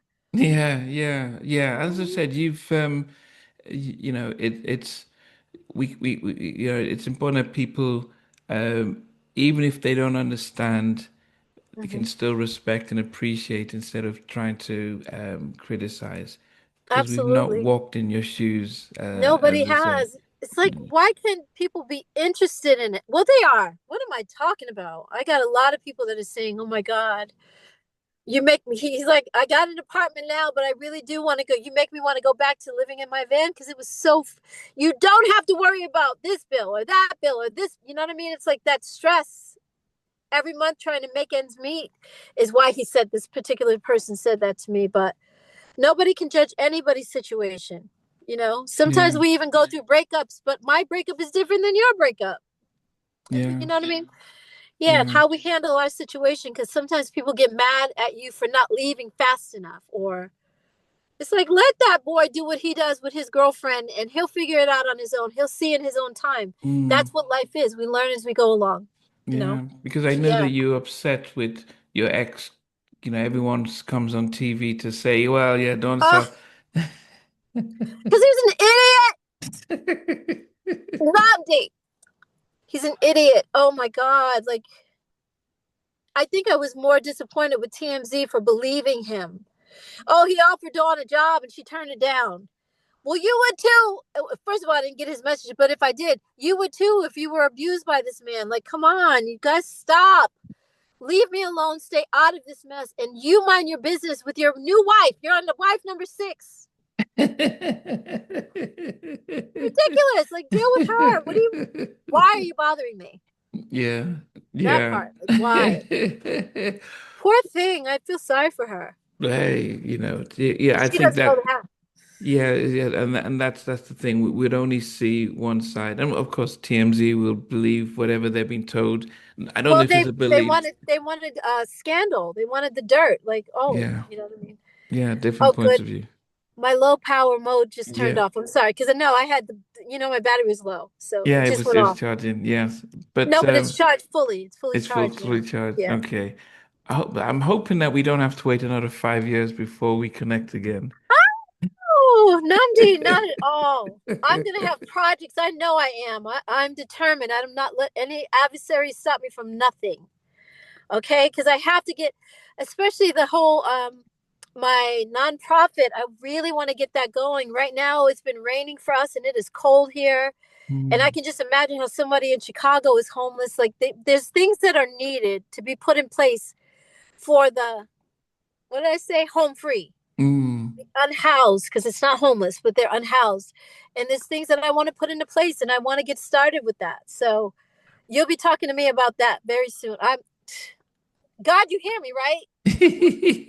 I'm so serious. Like I keep Yeah, asking him, when are you gonna let me do this? I gotta get yeah, started with that. So yeah. serious about it. It's As well timing. as doing music. I want to really get back to that because the joy that I have about singing and Mm. music in general. So that's my life. Oh my gosh. Were you in LA during the fires in Palisade? I sure was. Yeah. Yep. What was that like for you, It especially? was weird. Very strange. Very strange. I can't go back to Malibu now because that's where I first went when I said that in episode Mm, 7, I think. I went to Malibu, and that first night that I was sleeping in my car was in Malibu. So all of Malibu is burned up now, and I don't want mm, to see that. I don't want to see it. It's going to hurt my heart. It really is going to hurt my heart. It was weird because you see all the smoke in the distance, and you're like, okay, is it going to come this way? And those poor people, like, and mm. the animals. Oh my God, you know me and animals. Yeah, I saw videos of horses. People have to let the horses go because the place was They just. don't know where to run. They couldn't get them out in time. I think it was started. I think it was. That's why I have on my Instagram page. I have a picture of our governor, and it says "Fire us," and I mean Fire, that. fire. Yeah, because he you started the fires, so you need to be fired. Yeah, it's like I wasn't affected though, but I know that a lot of people were, and I'm so sorry for them. Mm, yeah, and I think that's what people should then recognize that when you open your eyes, Hmm. that it's quite easy to follow the narrative that's being spun, but Yeah, yeah. you'd wonder one of the biggest economies in the world, which is California, how they couldn't have enough water and they That couldn't. part, that part, and also how certain houses were burned up, but then there's certain pockets of houses that weren't, and then it skips it and it goes like fire is going to burn everything in its path. Mm. One of the places that I was parked at, that I used to park at on in Malibu, has a blue. Anything that was blue didn't burn up in the Oh. fires. And this is a wooden. It's a lifeguard tower, and it's blue, and it's still there, and it's made out of wood. How did a wooden all wood? There's no metal. Maybe the door, but I never see the door because I when I park, I'm behind it. I don't park in front of it. Mm. But the whole thing is made out of wood. It is old. All of the lifeguard towers that are in Malibu are all wood, but they're all blue and they didn't burn. Anything that was blue, in fact, there's some porta potties. I know it's gross to say, but we all pee. There's Mm. some porta potties, and the porta potties are like external bathrooms. You know that, Mm. right? Mm. You Mm. guys have Yeah. those there? Yeah. So those external bathrooms were also salvaged because they're blue. So why is it that everything that was blue was sustained and everything that wasn't blue, or not everything, because they pick, it's like they pick and chose which ones were going to burn and which ones were not. To me, it was planned, and a lot of people have been saying it. I'm not the only one. It was Wow. just bizarre. Like, you got the ocean right there. Yeah, yeah, that makes sense. You had the Yeah, wood. They could have you know just what I gone. mean.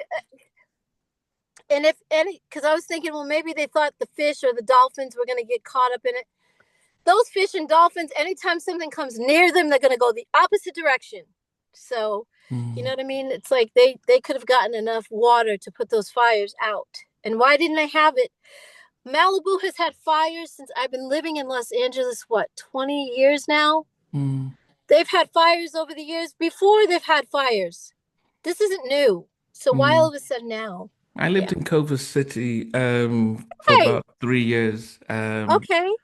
The most we got was smog, and Yeah, that was as much as you wonder about it. Never, um, right. and even if the wildfires was never something that was ever a Los Angeles thing, and Exactly. you could easily prevent that. You got the ocean. You could then start to hydrate but it's Yep. almost as if we need to create something to here in London and in the UK, when Germany bombed London, the big Mm-hmm. houses there, the government took over the land once it's destroyed, and they built up social housing. So you could Wow. see See? inside in the middle of Bob Beverly Hills, you could see social housing. I do Wow. wonder. I don't Yeah. think they're going to do that. I think they want smart cities and they also want the Olympics here. So his agenda, our mayor's agenda, was that the smart city thing. Dude, if you think that anybody today, because the more people wake up, the more they're like, oh, we're not having this mess. Like, people are starting to really see and understand government is not. Mm, It is not in control, and we are not going to let them run and dictate our lives anymore. People are like, they're not having it. mm, So yeah. no, no, they're not going to do that. But 15-minute cities, though, no, we're not. That's not smart No. at all. That's Yeah. dictation. That's control. We're gonna have to end on a positive note, and so give me your 10 favorite singers so people can, as a singer, who would it 10, either male or female, if you can put your top 10, who would you appreciate, as a singer for you? Namdi. Yeah, that's all 10 that. favorite sing. I could have had this ready and prepared, you know. Yeah, I didn't expect that. I wanted us to end on a happy, positive, Yeah. celebratory. Um. Okay, Shaka Khan, Wow. Kenny Loggins, Wow. because he's Wow. amazing. Yes, he's amazing. Karen Carpenter from the Carpenters. Oh Wow. my God. There is no voice like Karen Carpenter's voice. She just has this warmth and beauty about her voice. Gladys Knight is Mm. 5. Oh, I know you're gonna laugh, but Steve Perry from Journey. Well, I almost left him out because the Journey. Wow. Oh my God! When we were doing the video, Either we were doing Free Your Mind or Give It Up, Turn It Loose. Mm. And Steve Perry was recording at the studio across the street from us, and he came over to our set, and I was like, oh, Wow. you're talking Wow. about fanning out. And the next day we were filming again, and he brought me the Best of Journey compilation. Like, oh Wow. my God, I still have it to this day. Yeah. Wow. Like, what a voice.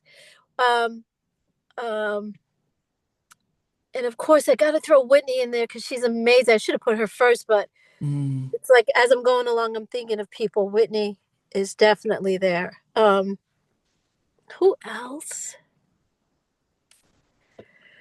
Oh,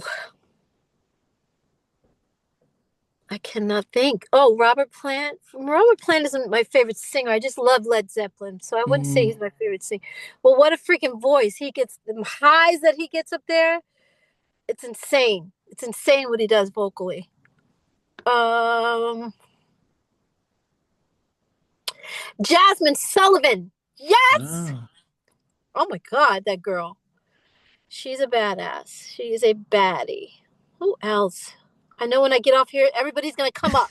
No. Everybody. Even What as you're is? thinking about it, what is amazing is the fact that you're very diverse, and it shows you the influence your dad had on, Mm, you're mentioning Journey, you're mentioning Kenny Loggins, you're mentioning yes. Karen Carpenter. Carpenters. Yeah, so the chairs that actually you got exposed to a variety of sounds, and you I can sure did. appreciate how they interpreted songs, because Yeah. most of us would think, I'm sure she's going to start saying um, Tina, Aretha, and start bringing all the soul singers, and it's like, well, it's not about vocally how they are, but it's from what I'm seeing from your list is how they interpret songs. Where Yeah. nobody will ever, hardly any R&B artist will ever mention Led Zeppelin, because it's like, well, no, we don't listen Mm, to that. We listen to our stuff. So it shows how the right. influence your dad had and his collection of music. I'm Yes. so grateful. I really am. I'm grateful for my mom. I always ask her, I'm like, Ma, you didn't have a problem with him playing all this music in the house? She's like, no, it was great music. She loved Boston. She loved the Eagles, like I said. Anything my dad played, she loved it. So, but you said Aretha, and please let's put her there. I didn't. Please. We have redone her songs. Like, what am I thinking? Of course, Aretha Franklin. Oh my God.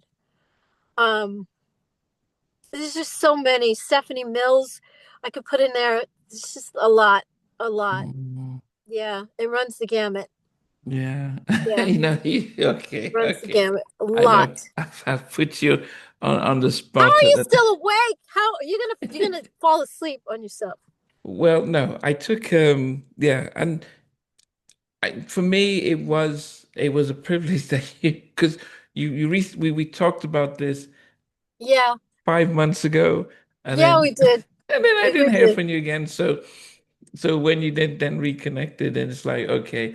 And I said, you said, when can we do it? And I was like, yeah, we can do it tomorrow. Tomorrow. I was You're like, like, what? I was Wait like, a because minute.